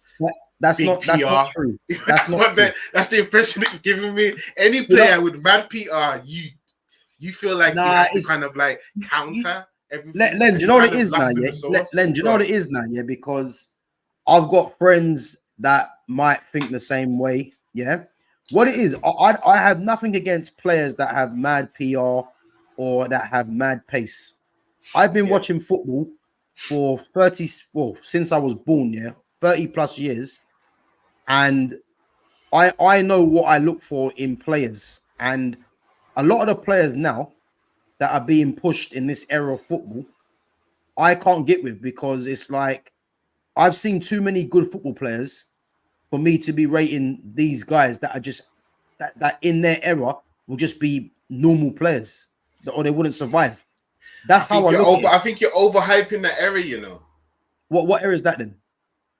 like if you go back and you go to the R9 era or whatever era you're thinking of, I honestly think you're overhyping it. Nah, no way, man, no way. Because the reason I know I'm not, is because Bro, if we you just take came from the era of Messi and Ronaldo, yeah, and then during that period of time, you've had players like Modric, Cruz, Bale, Torres. You've had like insanely talented players, yeah. So and then now we're coming into like a new era where everyone, in terms of Ballon d'Or, you're thinking, okay, who's gonna be the next guy?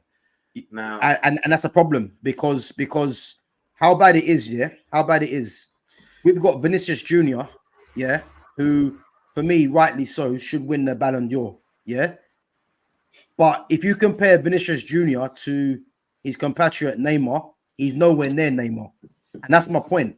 If we look at the players that are next up coming to win the Ballon d'Or, I'm not being funny, but that could apart from Lamine Yamal, who's showing real quality, I don't see no one. Bro, that's slander. You can't turn around and hype players like Ardegool, Musiala, like all these other players. Yeah, there's a couple of us I could name that aren't approaching that kind of level. I know you mean Yamal is good. So who's approaching that level that you're talking about then? One of the ones that could be up for a Ballon d'Or, not this year, but in the future. Go on. Yeah. Who are you talking?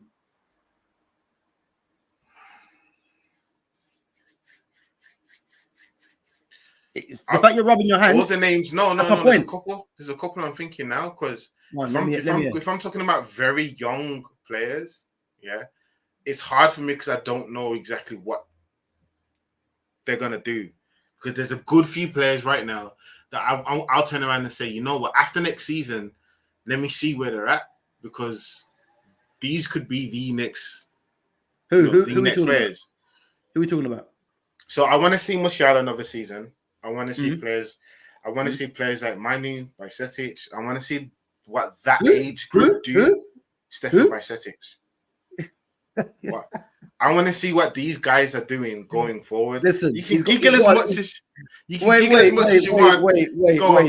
Go on. Let me hear you now. He's got to nail down a regular place in the Liverpool team before you start putting him into Ballon d'Or. I said I said you said in the future. I said not this year. That was the caveat. I said not this year because if I was going to say like this year, you've already said one of the most likely candidates.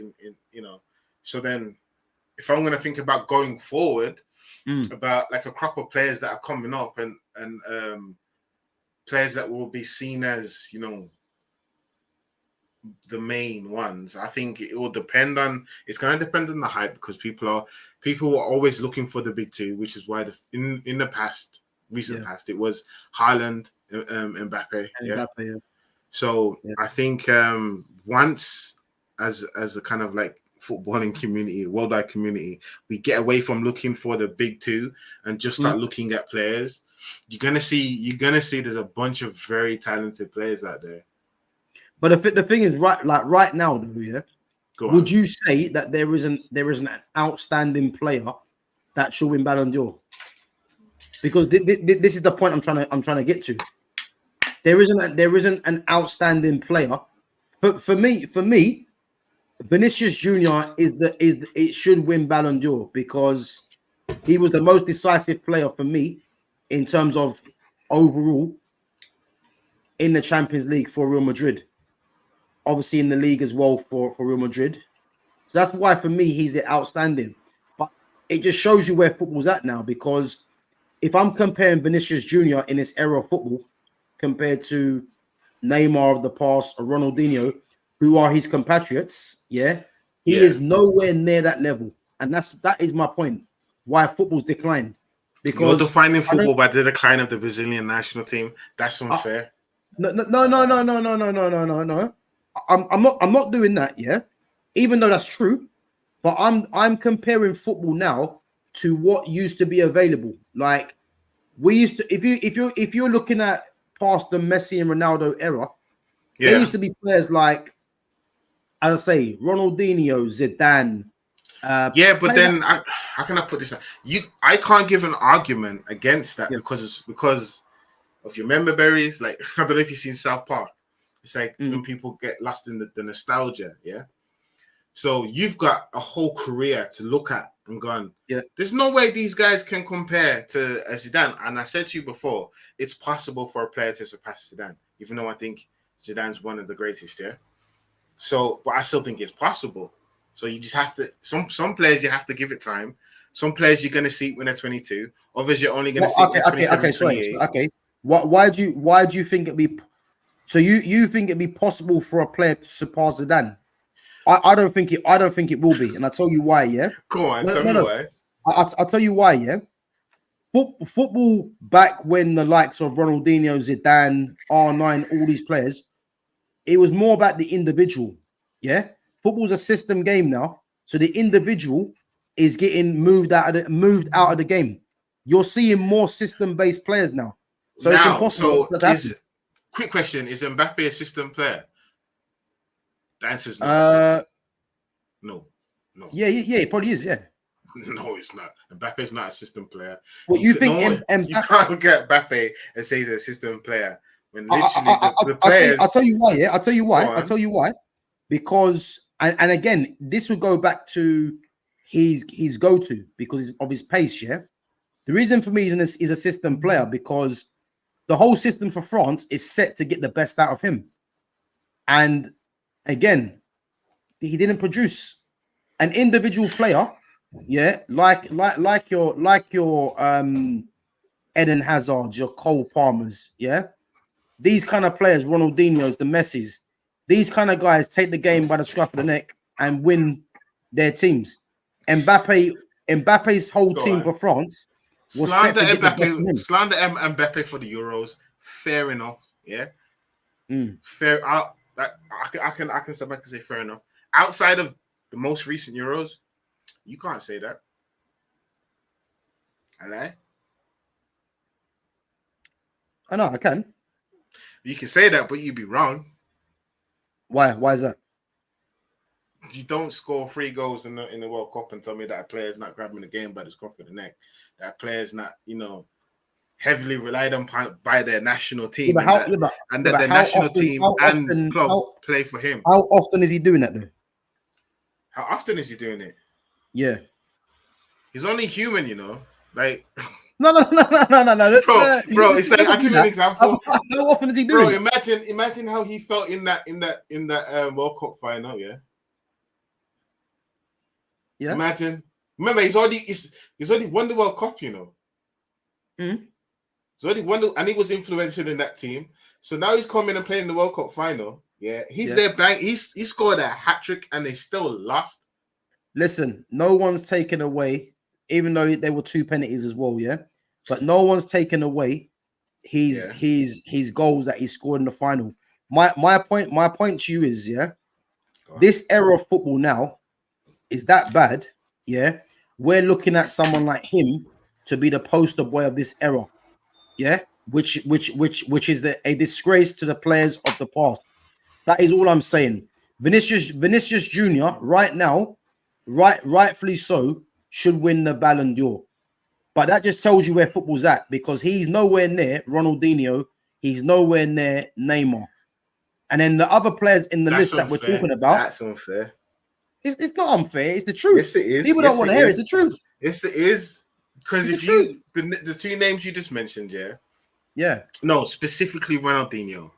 The majority of people who have ever kicked the ball are not on his level. Yeah, but this is but this is the thing. This is why.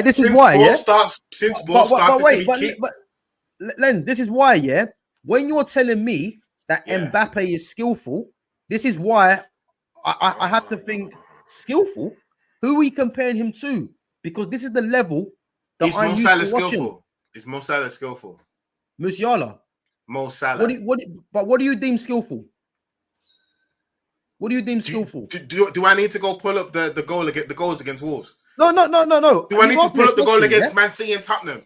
Were those goals not skillful? I think Musiala is skillful, but I'm asking you. I said Mohamed Salah. Mohamed Salah. Salah. Is he skillful? Yes. No. So if I pulled up the goals against Wolves, the goals against Tottenham, that goal against Man City, are we going to say those aren't examples of being skillful?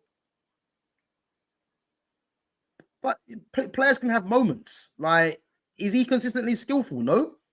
He's a kick and run merchant. That's what he is. Kick and run merchant that gets goals. Listen, you ain't gonna tell me Salah's skillful now. Come on, allow it. The amount of times I see the ball come off Salah's shin, he's skillful, bro. I've also seen him control the ball like dead perfectly. Like you said, like players can have moments. Just because you want to select the players with the times it doesn't work, doesn't mean that it doesn't actually work most of the time. So that's neither here nor there. What I'm saying is your definition of skillful leans more to the freestyle football style of skillful. I'm saying specifically skillful in terms of having quick feet. And if anyone tells me that Mbappe doesn't shift the ball quickly, not in terms of pace, in terms of having quick feet, they're not speaking the truth. You know what? Yeah. As I said, yeah. His go-to is his pace. Yeah. I promise you now, when his pace dies off, yeah, you're gonna see a name Mbappe that is not really as effective as he was. Yeah, he's not gonna be as effective without pace. That's like, that's like saying, like, man, I'm going into war, Call of Duty thing. I've got rocket launchers, I've got bear straps, and then you get me, you're gonna take away my rocket launcher, you're gonna take away my automatic, and that you're gonna leave me with a pistol. Yeah. But I'm very good with a pistol, though. I'm really good with a pistol. I'm a don with the pistol. You get me? Yeah. I'm still going to be good with a pistol, but I'm obviously going to be not as effective as a man running around with, like, an LMG or something. So, but you know what it is, yeah. As I say, I think it's safe to say there's levels to football, in it, yeah.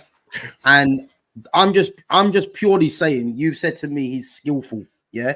So when you're telling me he's skillful, I then have to go to the guys that I look at that were skillful, the likes of your Ronaldinho's and Neymar, and then we can clearly see that he is nowhere near that level.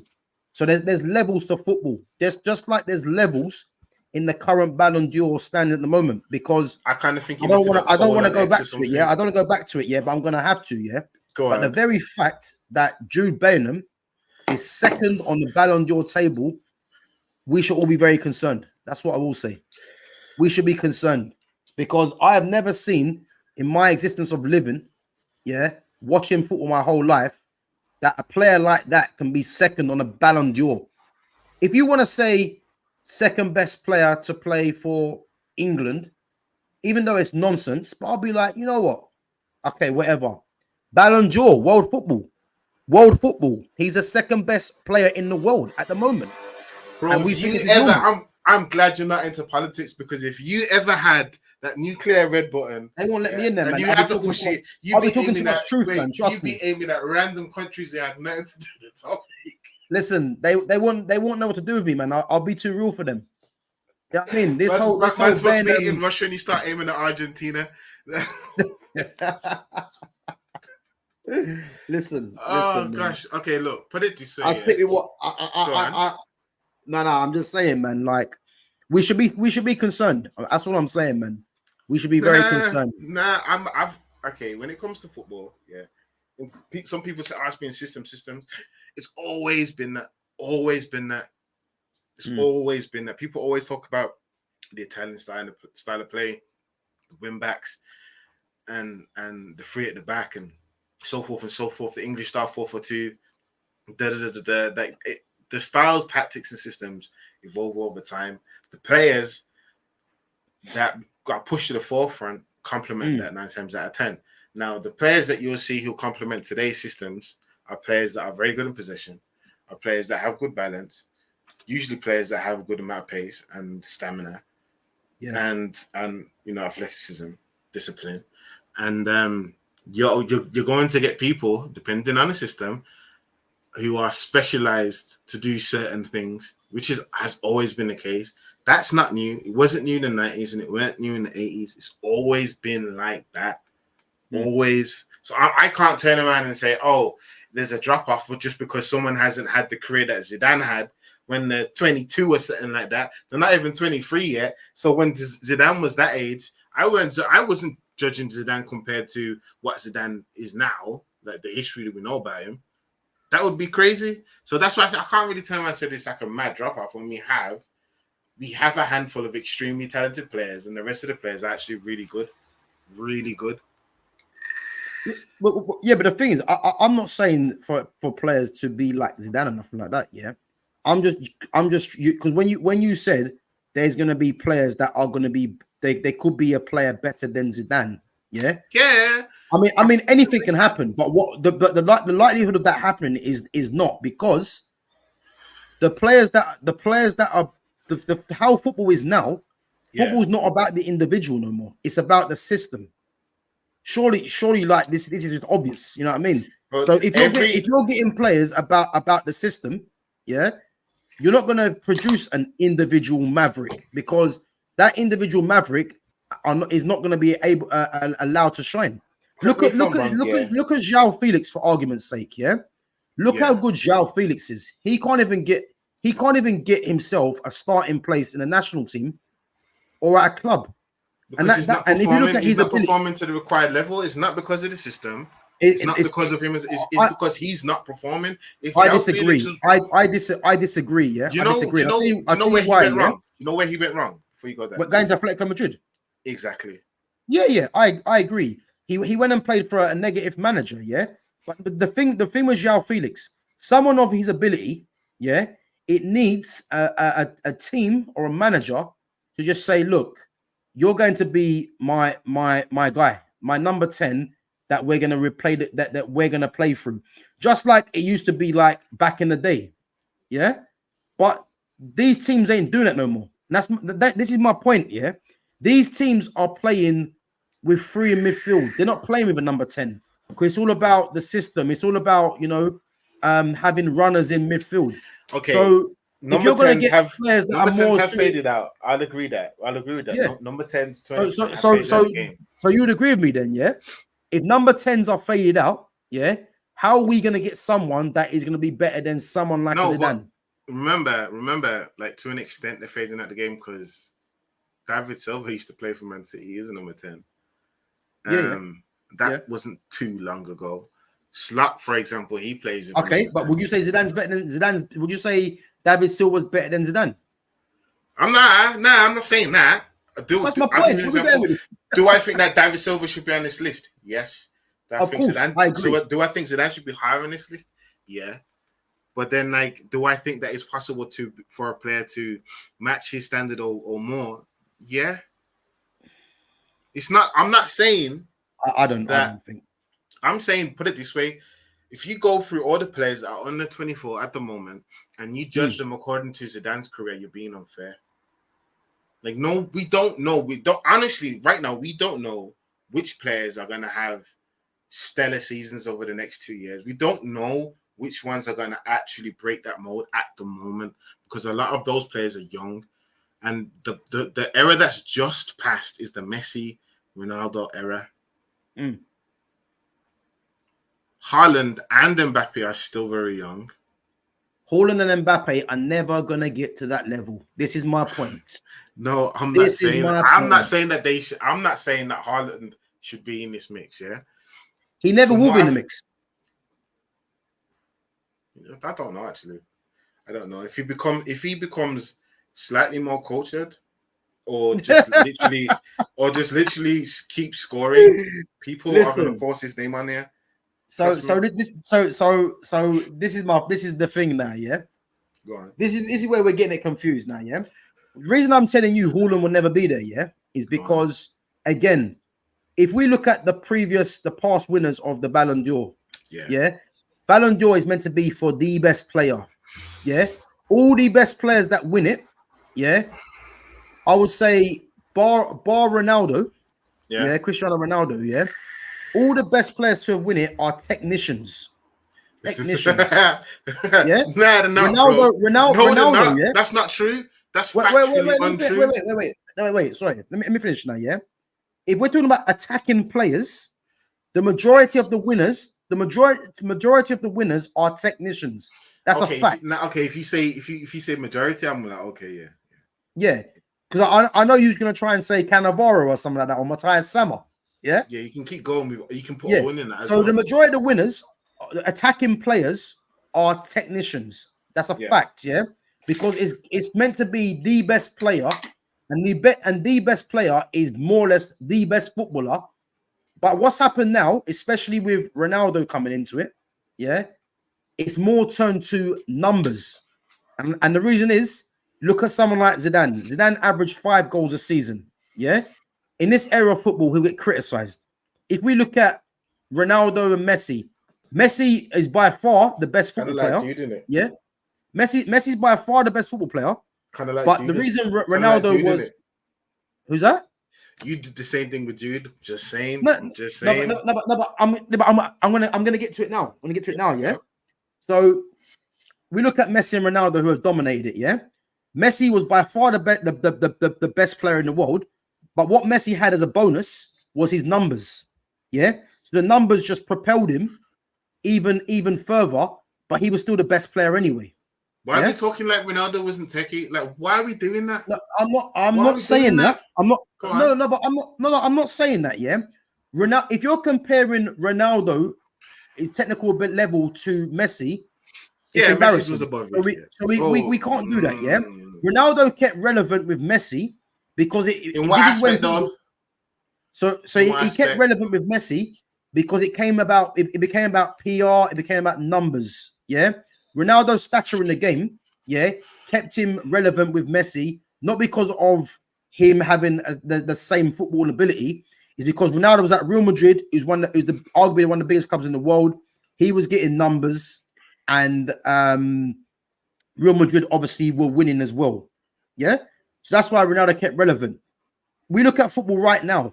Yeah, after the so obviously Messi and Ronaldo were going for the last 10 years. Then Karim Benzema got one, and rightfully so. What was Karim Benzema? Karim Benzema was a technician, and he's someone that had numbers to go with it as well. Yeah. Then we look at Robert Lewandowski. There was a period where Lewandowski should have won it, but then because COVID happened, they scrapped it.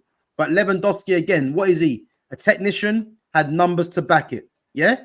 We look at football right now. You call Lewandowski a technician? No. This is one of the things I wanted to pick up on.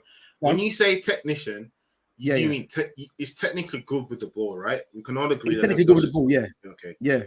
So link play, first touch, passing. Why are we acting like Why are we acting like the most important attribute on there, which is shooting, which is scoring, shouldn't be high on the list when it comes to being no. But again, yeah. The whole goal scoring, I don't care about. This is my point. Care about it? No, we don't, because if we did care about it, Zidane wouldn't have won it. That's my point. Zidane averaged 5 goals a season. No, okay, I'm not saying it's only goal scoring that matters.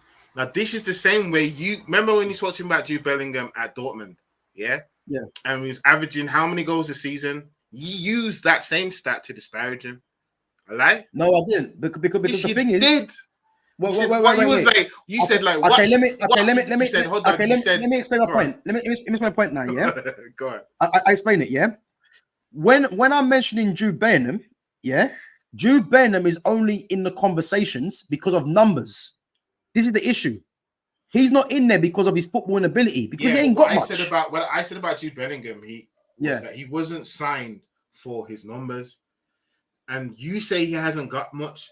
But they never signed him for his numbers. That just happened. So there was a reason why they signed him. But in your estimation, if I was to use your logic when it comes to Jude Bellingham, and I applied the same logic to Lenny Yaro, you're like, Lenny Yaro's a good player. Madrid is interested in, blah, blah, blah. Liverpool was interested in. PSG was interested in. He's obviously talked up and he's highly rated, yeah? Now, when Jude Bellingham was at Dortmund, all of the same clubs I just mentioned were interested in him and wanted to buy him. His numbers were nowhere near what they were last season, but they still wanted to buy him. But then you use that as his numbers at that club as a stick to say he doesn't have any other aspect to his game. That can't be true, because he was averaging 4 or 5 goals a season, but obviously had enough other aspects to his game for Madrid to turn around and say, we want you to come to us. We're not. Like let's get it right. Yeah, they were interested in Jude Bellingham because, again, he was the next up and coming player of English football with the hype. Yeah, and obviously he was young. So obviously Real Madrid's model is targeting the best youngsters from all over the world. You know what I mean? And Jude Bellingham happened to just be that next player.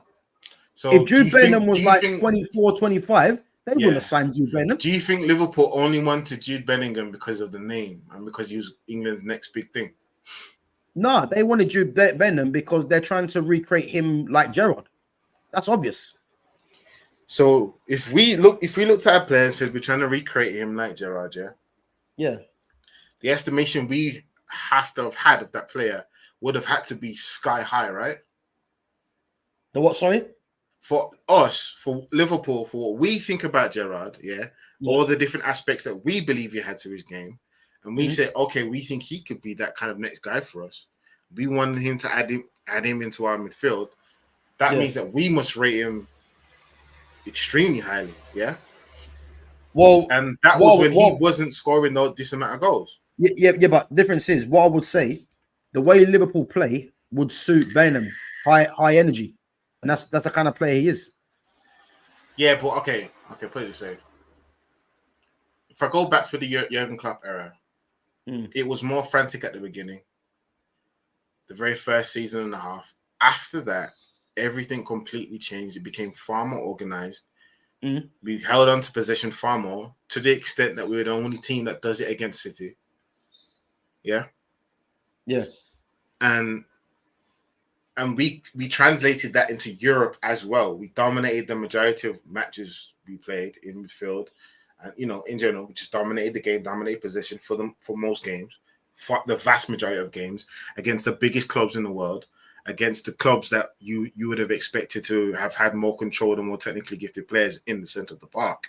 We still dominated them. Yeah. So then for me to then turn around and say, okay, he would have only been good in midfield because it's a high energy kind of midfield. I can't really agree to that. I don't think it's just because it's high energy. I think a high energy midfield is a very good midfield, but it has to have technical aspects to that midfield. Just the same way as that everybody seems to underrate what Wijnaldum was at Liverpool. So he was an extremely technically gifted player. Yeah. That our midfield functioned because of him. Liverpool would have suited Jude. That isn't what I'm saying.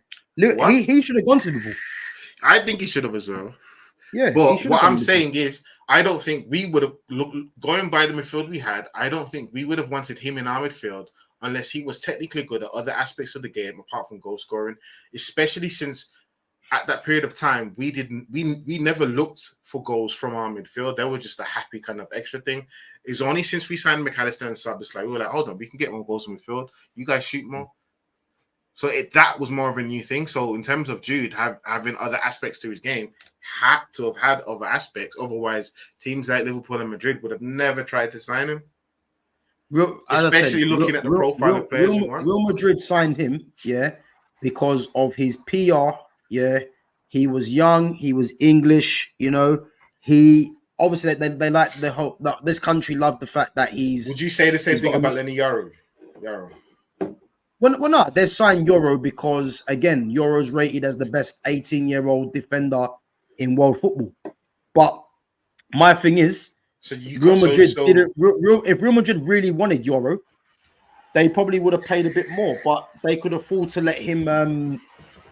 They could afford to let him let him go, knowing that the stature of the club will probably entice him later on in his career. Do you know one of the reasons it took so long for them to get Mbappe? Why is that? One, because of the price that he was on, the amount of money it would have took, and because of the players they brought in. One of those players being Jude Bellingham. It's why they didn't go for Haaland. So I can't then turn around and say that Jude was brought in just for PR hype.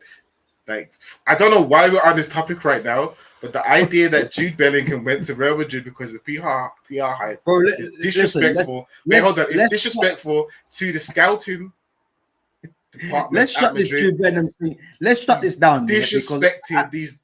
Let me have my The final same say on geezers them. that made you turn around and say, "Oh, Yaro's a great prospect, great prospect." The same guys, you know, because none of us are really watching Yaro. Yeah, they were. Liverpool was. So the same hype. You guys won him. He was your main target. No, he wasn't.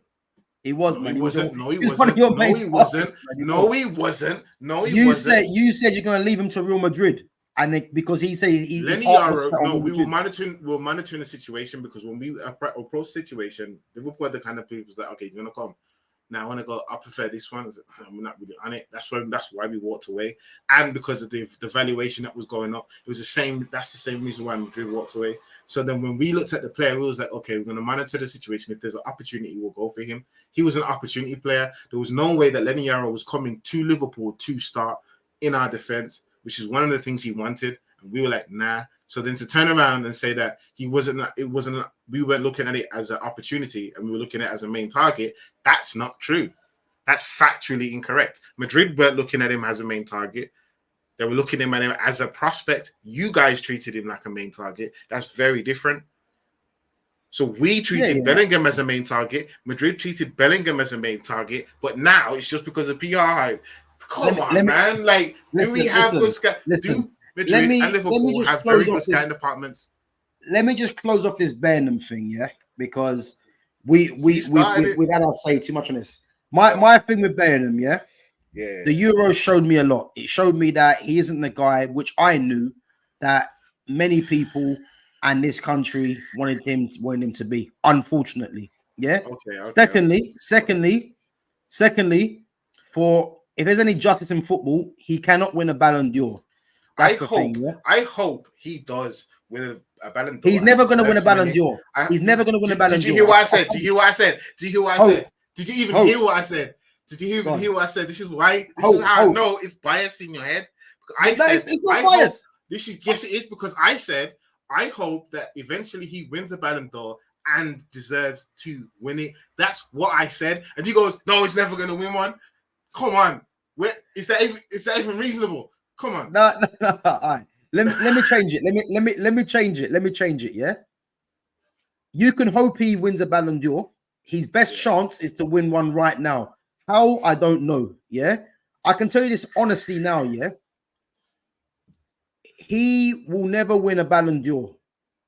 If the football gods are watching down, yeah, they cannot allow someone like that to win a Ballon d'Or. It's impossible. How can he win a Ballon d'Or and Iniesta didn't? Yeah, you're laughing because you know why. You know why? Do you know why? Because there were seasons when either Messi or Ronaldo won it. When someone else deserved it. And if you look at the Ballon d'Or and don't realize that there were seasons when someone else deserved the Ballon d'Or, then you are kidding yourself. Do I think these geezers are the best players? Yeah. But because there's levels. There's levels. Look how good Iniesta. The same guy that said. Look how good Iniesta was. Look how good Iniesta was, yeah. And he never got a sniff at it because there's levels in football. Football's declined that bad that we've got someone like Bellingham, yeah, who is nowhere near a player of Iniesta. He's not even the best player at best midfielder in Real Madrid, but yet he's second in Ballon d'Or. Bro, he was playing next to madness. Cruz. That's the most amount of like I cannot put it. But listen, it's not just slander. Now I have to say it's not just slander. Let's shut it down, yeah. When Arda Güler takes his place, yeah, we're gonna have this conversation, and you're gonna tell me, you know what? You think he's staying? You was right. You think he's staying? What are you gonna say? You think he's staying? Who's that? Arda Güler, because he's linked away. What, on loan? Either a loan or possibly, but he ain't going permanent. Let's because it'll depend on where he thinks he can get game time and does he want to stay there? Because we can say, it's never going, but Odegaard left. I predict what's going to happen now. Yeah, I predict what's going to happen at Real Madrid. Yeah, go on. Already, as we knew anyway, Mbappe's outsold Mbappe's taken over Jude's shirt sales. That's one. Yeah, I predict what's going to happen. You know, Bellingham's going to start the season in midfield. They might play a free midfield with him and Tchouaméni, Camavinga, Valverde. You Yeah. know what we should do? We should do outside of Premier League stuff that we watch here. We should review Yeah. Madrid this season. Huh? Outside of Premier League stuff, yeah. Yeah. We should have a little section where we review Madrid. Yeah. We will. Because we will. I'm hearing a ton of assumptions about Madrid. And I'm it's hearing bare slander against Jude. Listen, I'm predicting what's going to happen. Yeah, I think he's now got his status taken away because Mbappe's coming and he's taken over the shirt sales. That's the first thing. Yeah, he'll start the season. Yeah, but he'll be starting the season on thinking that can he replicate the goals that he got? Yeah, automatically that ain't gonna happen. Because okay. I have to interject, yeah. For the simple fact that they did not sign him for those goals, lets me know there's other aspects of his play that they wanted to the extent they didn't wait for him to run down his contract. What do you think they are? What do you think they are? What do you think they are? He's midfield play, he's link up play. He's eye for pass, creativity, stuff like that. Okay, so you think he's got a better eye for a pass than Arda Güler, Brahim Diaz? Arda Güler is someone that I need to see more of. But do I think that Bellingham has, in terms of world football, in terms of like linking up play, being press resistant? Wait. Let's stick on to the eye. Tell me that it's not press resistant. Tell me that it's not press resistant after we just watched that final. After we just watched that final. Is he press resistant? I wouldn't say press. I wouldn't say is. I wouldn't say is. I've seen. That's what I'm saying. There's something. I've seen press resistant players. Yeah, I've seen press resistant players. Yeah, and what he does. He just gets his frame in the way, and that's it. Like, gosh. Oh, okay. If you're training someone to be press resistant, you get what are one of the key attributes that you're gonna teach them? Yeah, but I wasn't finished. Okay, yeah, I didn't finish. So what he does, he gets his frame in the way. Yeah. And it isn't his ball ability as to why it's making him press resistant. It's the fact that he's just got a big frame and he just turns. If you look at someone like Iniesta and Modric, who are press resistant, these guys are not big guys. They're just very good with the ball. And unfortunately, Jude isn't. Jude is good with the ball. He's not, man. He's not. I'm telling you now, he's not. He is not. The level is low if we think it is. Jude is good with the ball. Jude is good with the ball. He is good with the ball. He's not. Am I gonna say he's going to be like a Pirlo? No, I'm not saying that. Is he good with the ball? Yes. But he should. Does he have a good shot? Yes. Will he arrive? But he's at Real Madrid. Yes. He's at Real Madrid. He needs to be top level. So you're telling me that watch his. Okay. Wait. You went to me, about the eye through a needle of a ball, yeah? Is he a better passer than Güler? Eye for a pass. Has he got a better eye for a pass than Güler? No. Has he got a better eye for a pass than Brahim Diaz? No. Tchouaméni, no. Camavinga, no. More than Tchouaméni, yes. And Camavinga, yes. He's better going forward than both of them. I don't care what anyone says. That what you just said was gas. When you mentioned Arda Güler, what I actually said was I have to see more of him. But from what I've heard, what I've seen, he does have a better eye for a pass. That's what I said about Arda Güler, yeah. But in my caveat with Bellingham was when they went to sign him, everyone was like, "Oh, once he doesn't get the goals because he's gonna get moved back, they're not gonna want him and he's gonna lose his position." I'm like, yeah, they signed a player that averaged 4 to 5 goals, a season from Dortmund, They paid for him. They didn't wait for him to run down his contract like they usually do. They paid for him because they wanted to make sure they got him in. The reason why they did that. I've already told you why they brought him in. They brought him in, because I know what you're saying. You're saying that they saw something in him as to why it's not just them. Him in. There's a reason why we wanted him.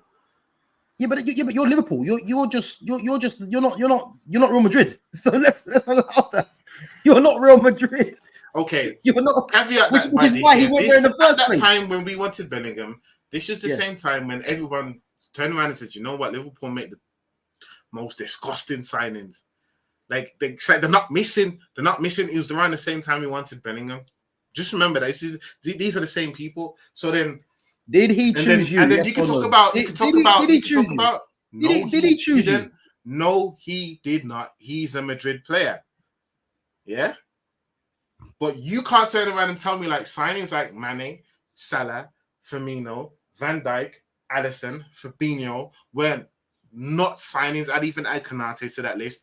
Like you can keep going, Robinson. Like that we just kept hitting with signings, yeah.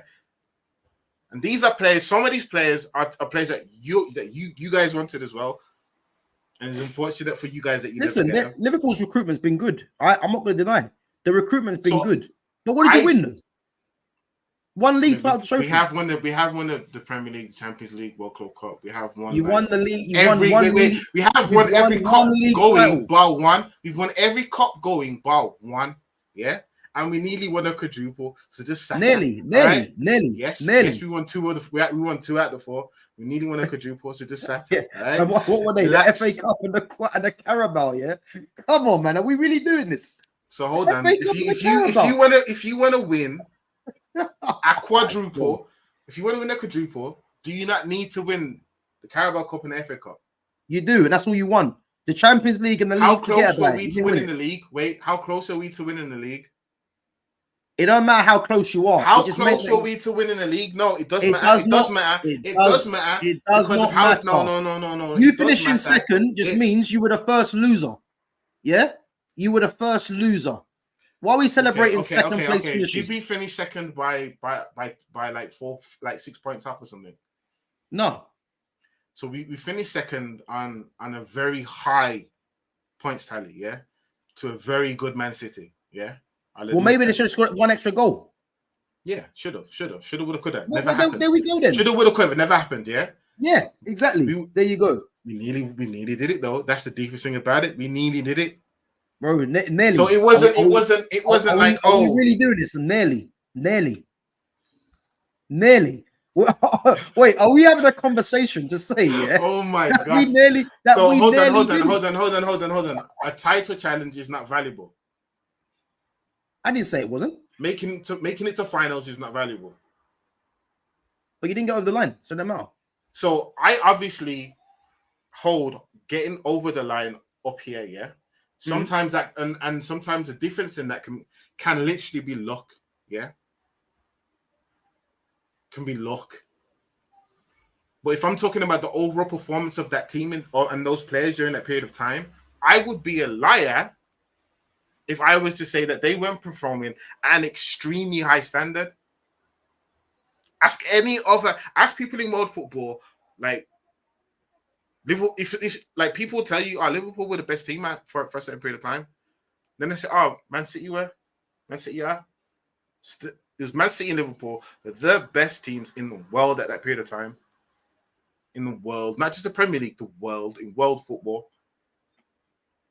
So have you ever seen your team? Have you ever seen your team go to Bayern Munich and dopping them up? No, I've seen us win treble though. I've seen us win trebles. I have. I've seen us win trebles. That's great. How long ago was that? We got over the line. What era of football was that? That was in your favorite era of football. It's changed now. It's years later. I get it. But we're coming back. You get me? If we want to go to the past and that, I'll start going, how many Champions Leagues have you got? Because we have 6. How many league titles you got though? About one or two less than you. Okay, that's cool. Let's move on anyway because no, it's probably one. I said one. Are we one or on the same level? Nah, I don't put my level. In cops, I think we're around the same amount. Yeah. Actually, I think the main of it is that we're ahead. That's all that needs to be known. Yeah, you better hope. You better hope. Keep wishing and praying because we're gonna win more.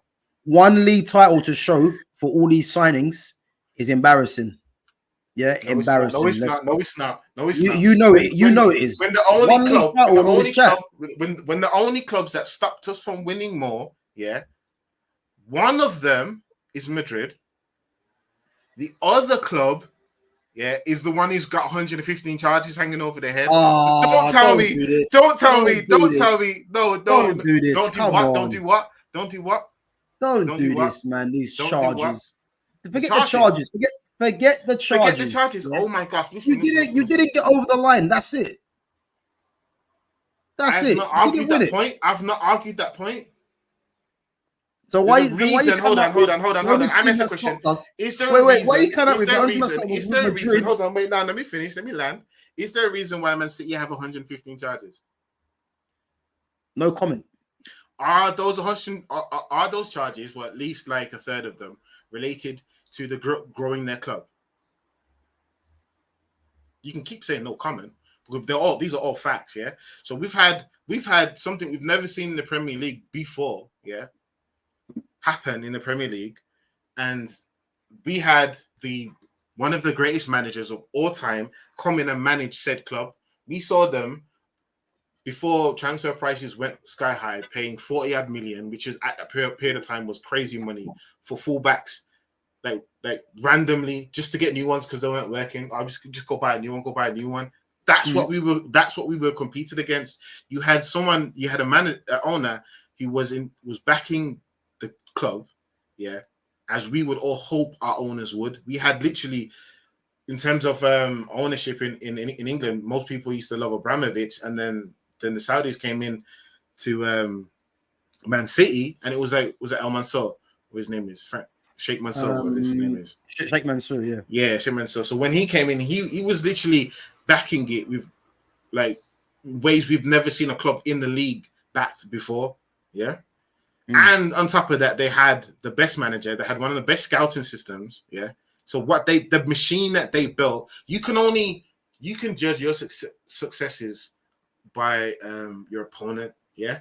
Now, what made Man City so good and Liverpool so good is that when we were going back and forth over league titles, both of us were hitting over 90 points for that season. That's unprecedented in the league. It's not normal. These two teams were built differently, but were freaks of nature.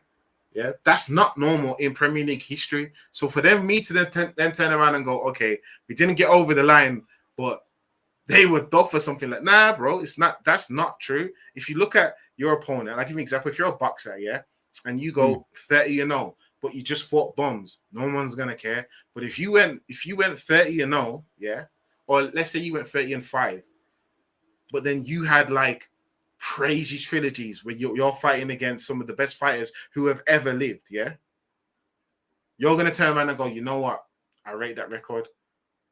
Now we were challenging for the league at one of the best moments in terms of like teams in Premier League history, being in Man City and Liverpool. The rest of them were very good teams that still would have had possibly won leagues in the past, but because these two teams took it to a whole new level, yeah, they were like, okay, there was a massive gap seen between Man City and Liverpool. So for us to have gotten to that level, signing the players the way we did, yeah, because when we spent we did spend big money, because we spent big on Alisson and we spent big on Van Dijk. When we spent big money, they had to hit. So when I'm judging our scouting system and the players that we wanted, yeah, when we were looking to spend big money, our approach was, this guy has to land and bang, yeah. And Jude Bellingham was one of the players that we wanted during that period of time. So then for me to turn around and go, okay, we didn't see anything inside of Jude Bellingham outside of him getting the goals he just scored, which has never done his career before, would be ludicrous.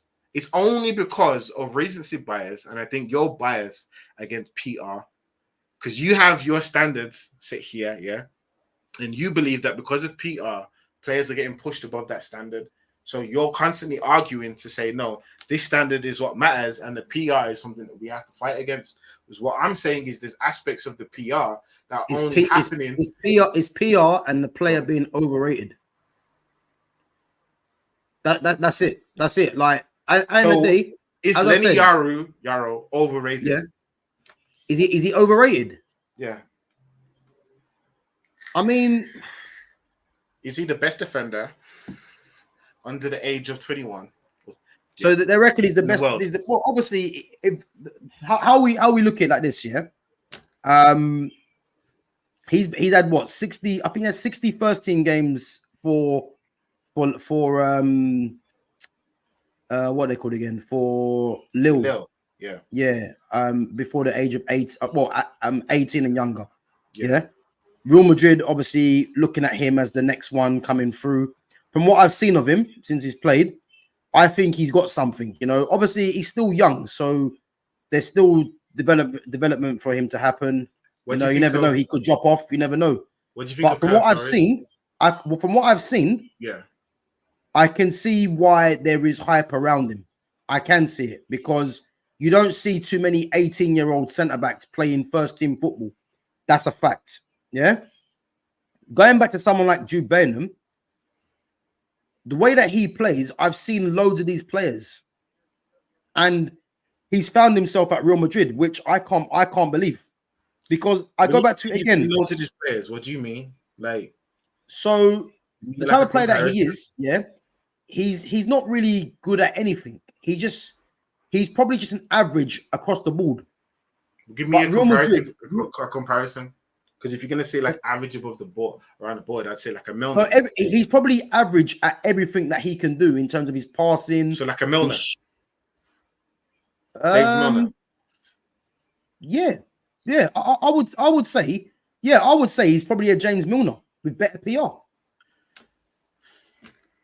Yeah, prime example. He's probably a James Milner. Obviously, he couldn't play fullback like James Milner. That's a fact. Did you watch him? But in terms of what he can, like the fact that they think that this guy has something special, he's different. Nah, he wasn't even better than Dele Alli.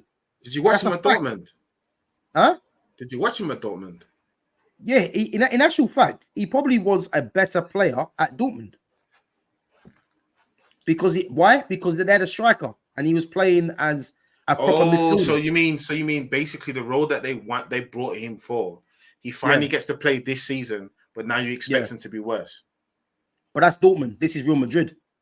Real Madrid are meant to be signed the best of the best. So when he was signed and the situation, let's say the system or the team was not yet designed to get the most out of him because he didn't have that striker to play off, yeah? Yeah, he went to Real Madrid and then performed to that level, yeah?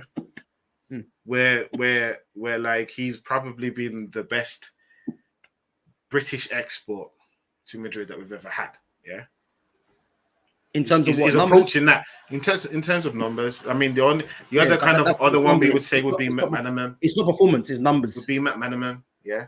He has played well for them as well. Yeah, he doesn't. If he didn't get the numbers and didn't play well, and he was like the reason, I'll give you an example. If he was a reason why they kept losing possession or something like that, if he was the guy that they could have scapegoated last season when they were struggling, they would have, but they didn't for a reason.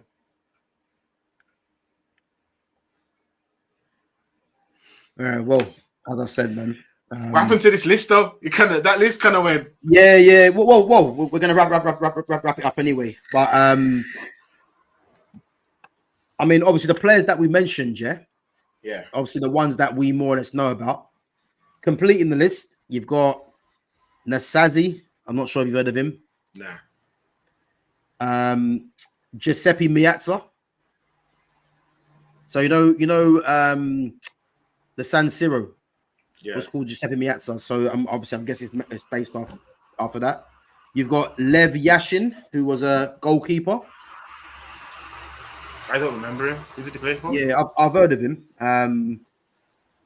Schiaffino, Moreno. I think it's Paco Gento. Mario Kempes. I'm gonna have to do some research on this list now for some of these players.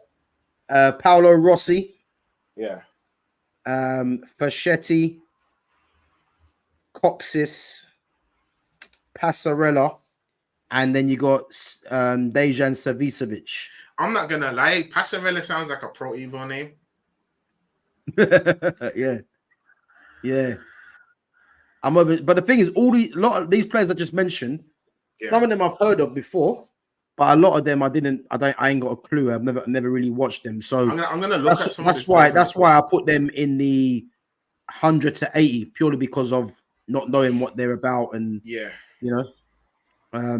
You probably need some other people to try, and that was from that era to probably give a bit more insight. But yeah, man. But no, listen, great chat as always, man. You know, we never agree, but it's what it's about. You know what I mean? It's you have your opinion, I have mine. You know, and then we meet somewhere in the middle. But I think what it is as well, it's good because the season's going to be starting quite soon. You know, football will be back. But yeah, it'd be good, man, to see how it pans out, because I think there's a lot of teams this season that, you know, there's a target on their back in terms of, I think a lot of the fan base will be getting onto certain teams if they don't produce. I think more Obviously, than if you anything, look at who's that? I think more than anything, this season is going to be manager watch. You think? Yeah, because Chelsea's got a new manager that everyone seems to forget about. You guys stuck with Ten Hag, and it's going to be like a lot of judging eyes on that one. We've just got Slot who took over from Klopp. That's going to be in the forefront of the media. Then I think Slot's going to be given a bit of time, because they can't expect him to come in and just be Jurgen Klopp straight away. It ain't gonna happen. I get that. I don't think they're looking for Jurgen Klopp, but if you listen to how the players are talking and what their aims are, unless he's helping them meet them aims, I don't think it's going to last long. So I think he kind of has to hit the ground running as well. I think a lot of people are going to be watching Postecoglou because it's his second season now. I like him though, man. I think he's a good manager. I think he's a good manager. Yeah, we'll see the second season how it develops, and I think there's quite a few managers that people have got their eye on. People think it's going to be Pep's last season. There's a good few things that people, in terms of managers, that are going to focus on, probably more than the new players that come in, unless the superstar comes in. Yeah, I mean, to be fair, this transfer has been pretty been pretty quiet, man. But I make you right, man. I think with Man City as well, yeah. I don't know why, but I can see them signing someone that's going to just shock everyone in terms of big name, because it better not be Musiala, I swear down. You know what, yeah? He's going to be a hard one to get, because Bayern Munich are not going to want to let go of their most prized asset, really. So, but if Man City was to get Musiala, it will obviously everyone will have to just forget about the league for this season, because I don't think he'd go there. I think they're looking for something else. Yeah. I think he's but yeah, no, I think I've got a reason. I've got a feeling that they're gonna come with a shock signing. You know, I think there was links to Eze. Obviously, I want Eze at United, but I think a lot of people want Eze. Yeah, he's a top player, man, top player. But yeah, before we wrap though, man, just quickly, I don't know if you heard about the Rasmus Højlund. Yeah, I saw you. You know what's funny? On my For You page, I was scrolling at it, and I seen your name, and I was like, "What's he commenting on?" Scrolled up a bit more, and I see Rasmus Højlund, number 9.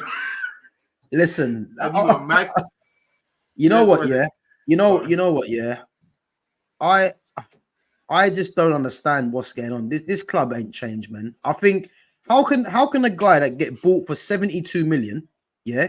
He scored 10 league goals, which 7 of them came in 6 games. Yeah. He was given a starting number 11. Yeah. He had 1 shot in the Euros and was poor. And his price for that is to take number 9. Like, it don't make sense. What was it beforehand? The guy shouldn't even be there. What was it beforehand? 11. Okay. So he's had 2 starting numbers. Yeah. Mason Mount's got 7. And Man United's 2 starting numbers, 7 and 11, is Mason Mount and Rasmus Højlund, 2 guys that shouldn't be at the club. Like, it doesn't make any sense to me, man. Well, that kind of gives the impression that you're going to see them more next season. At least Mason Mount, you're going to see him more next season. You know what? Yeah, I don't. Well, for me, I'm hoping United sign Ivan Toney, purely because Ivan Toney is for me is arguably the best striker in the league overall for what he offers. Yeah, and the thing is, if Ivan Toney comes in, there's no more this Rasmus Højlund starting, because the fact that he's at the club is is embarrassing, man. The fact that you gave him the shirt number 9, yeah, I don't think his starting berth is at risk at the moment. I think they have faith that he'll like develop into he'll turn it around, similar to us and Nunes. Man, it's painful, man, to watch. But right or wrong, if the way I see is this, I can from the angle of looking at it with Nunes, if our backroom staff are as good as I think they are, yeah, then I don't think it's a bad bet to expect Nunes to improve. The same way as if your backroom staff are as good as you think they are, it should be a good bet on Rasmus Højlund. This is the same argument I put forward about Ten Hag. Like they have to see something in him to say, okay, we're going to give you another year. Either that, or they just don't think they're going to make enough money back from selling him yet. So they're hoping he at least does something. That's what I think it is. I think they're going to have to give him another season to see if he can justify the price tag. But I mean, the fact that he's been given number 9, like, is actually laughable, because he's gone from 11 to 9, and it just shows you now, yeah, that numbers now don't really mean too much in football, because you don't give number 9 to a guy that had for his first season, as I said, 10 league goals, yeah, and the Euros he had 1 shot, and he's present to be given number 9. How? Nah, the numbers matter. The numbers matter. I think. But for me, numbers matter. But obviously they don't, because you don't give him number 9. Unless you believe he's going to become that guy. He ain't becoming anything. If you were looking at it like, okay, I think he's going to be one of our main players going forward over the next 4 or 5 years. Yeah, you would give him that shirt number, and I think most people would do the same. The only time shirt numbers don't matter is when someone like Trent wants to keep 66 or something like that. Yeah. Oh man, but we're gonna see how we're gonna have to wait and see how it unfolds, man. But as I said, so far at the moment, I ain't looking forward to this season, because anyhow they do the same nonsense, man. It's just gonna be frustrating watch. But yeah, man, we'll have to wait and see, man. But as I said, man, yeah, safe for coming on. People, don't forget to subscribe to my channel at GavGoesIn. Smash that like button. And yeah, we'll catch you back for another stream next Thursday. Take it easy, Lens. All right, peace. Later, man.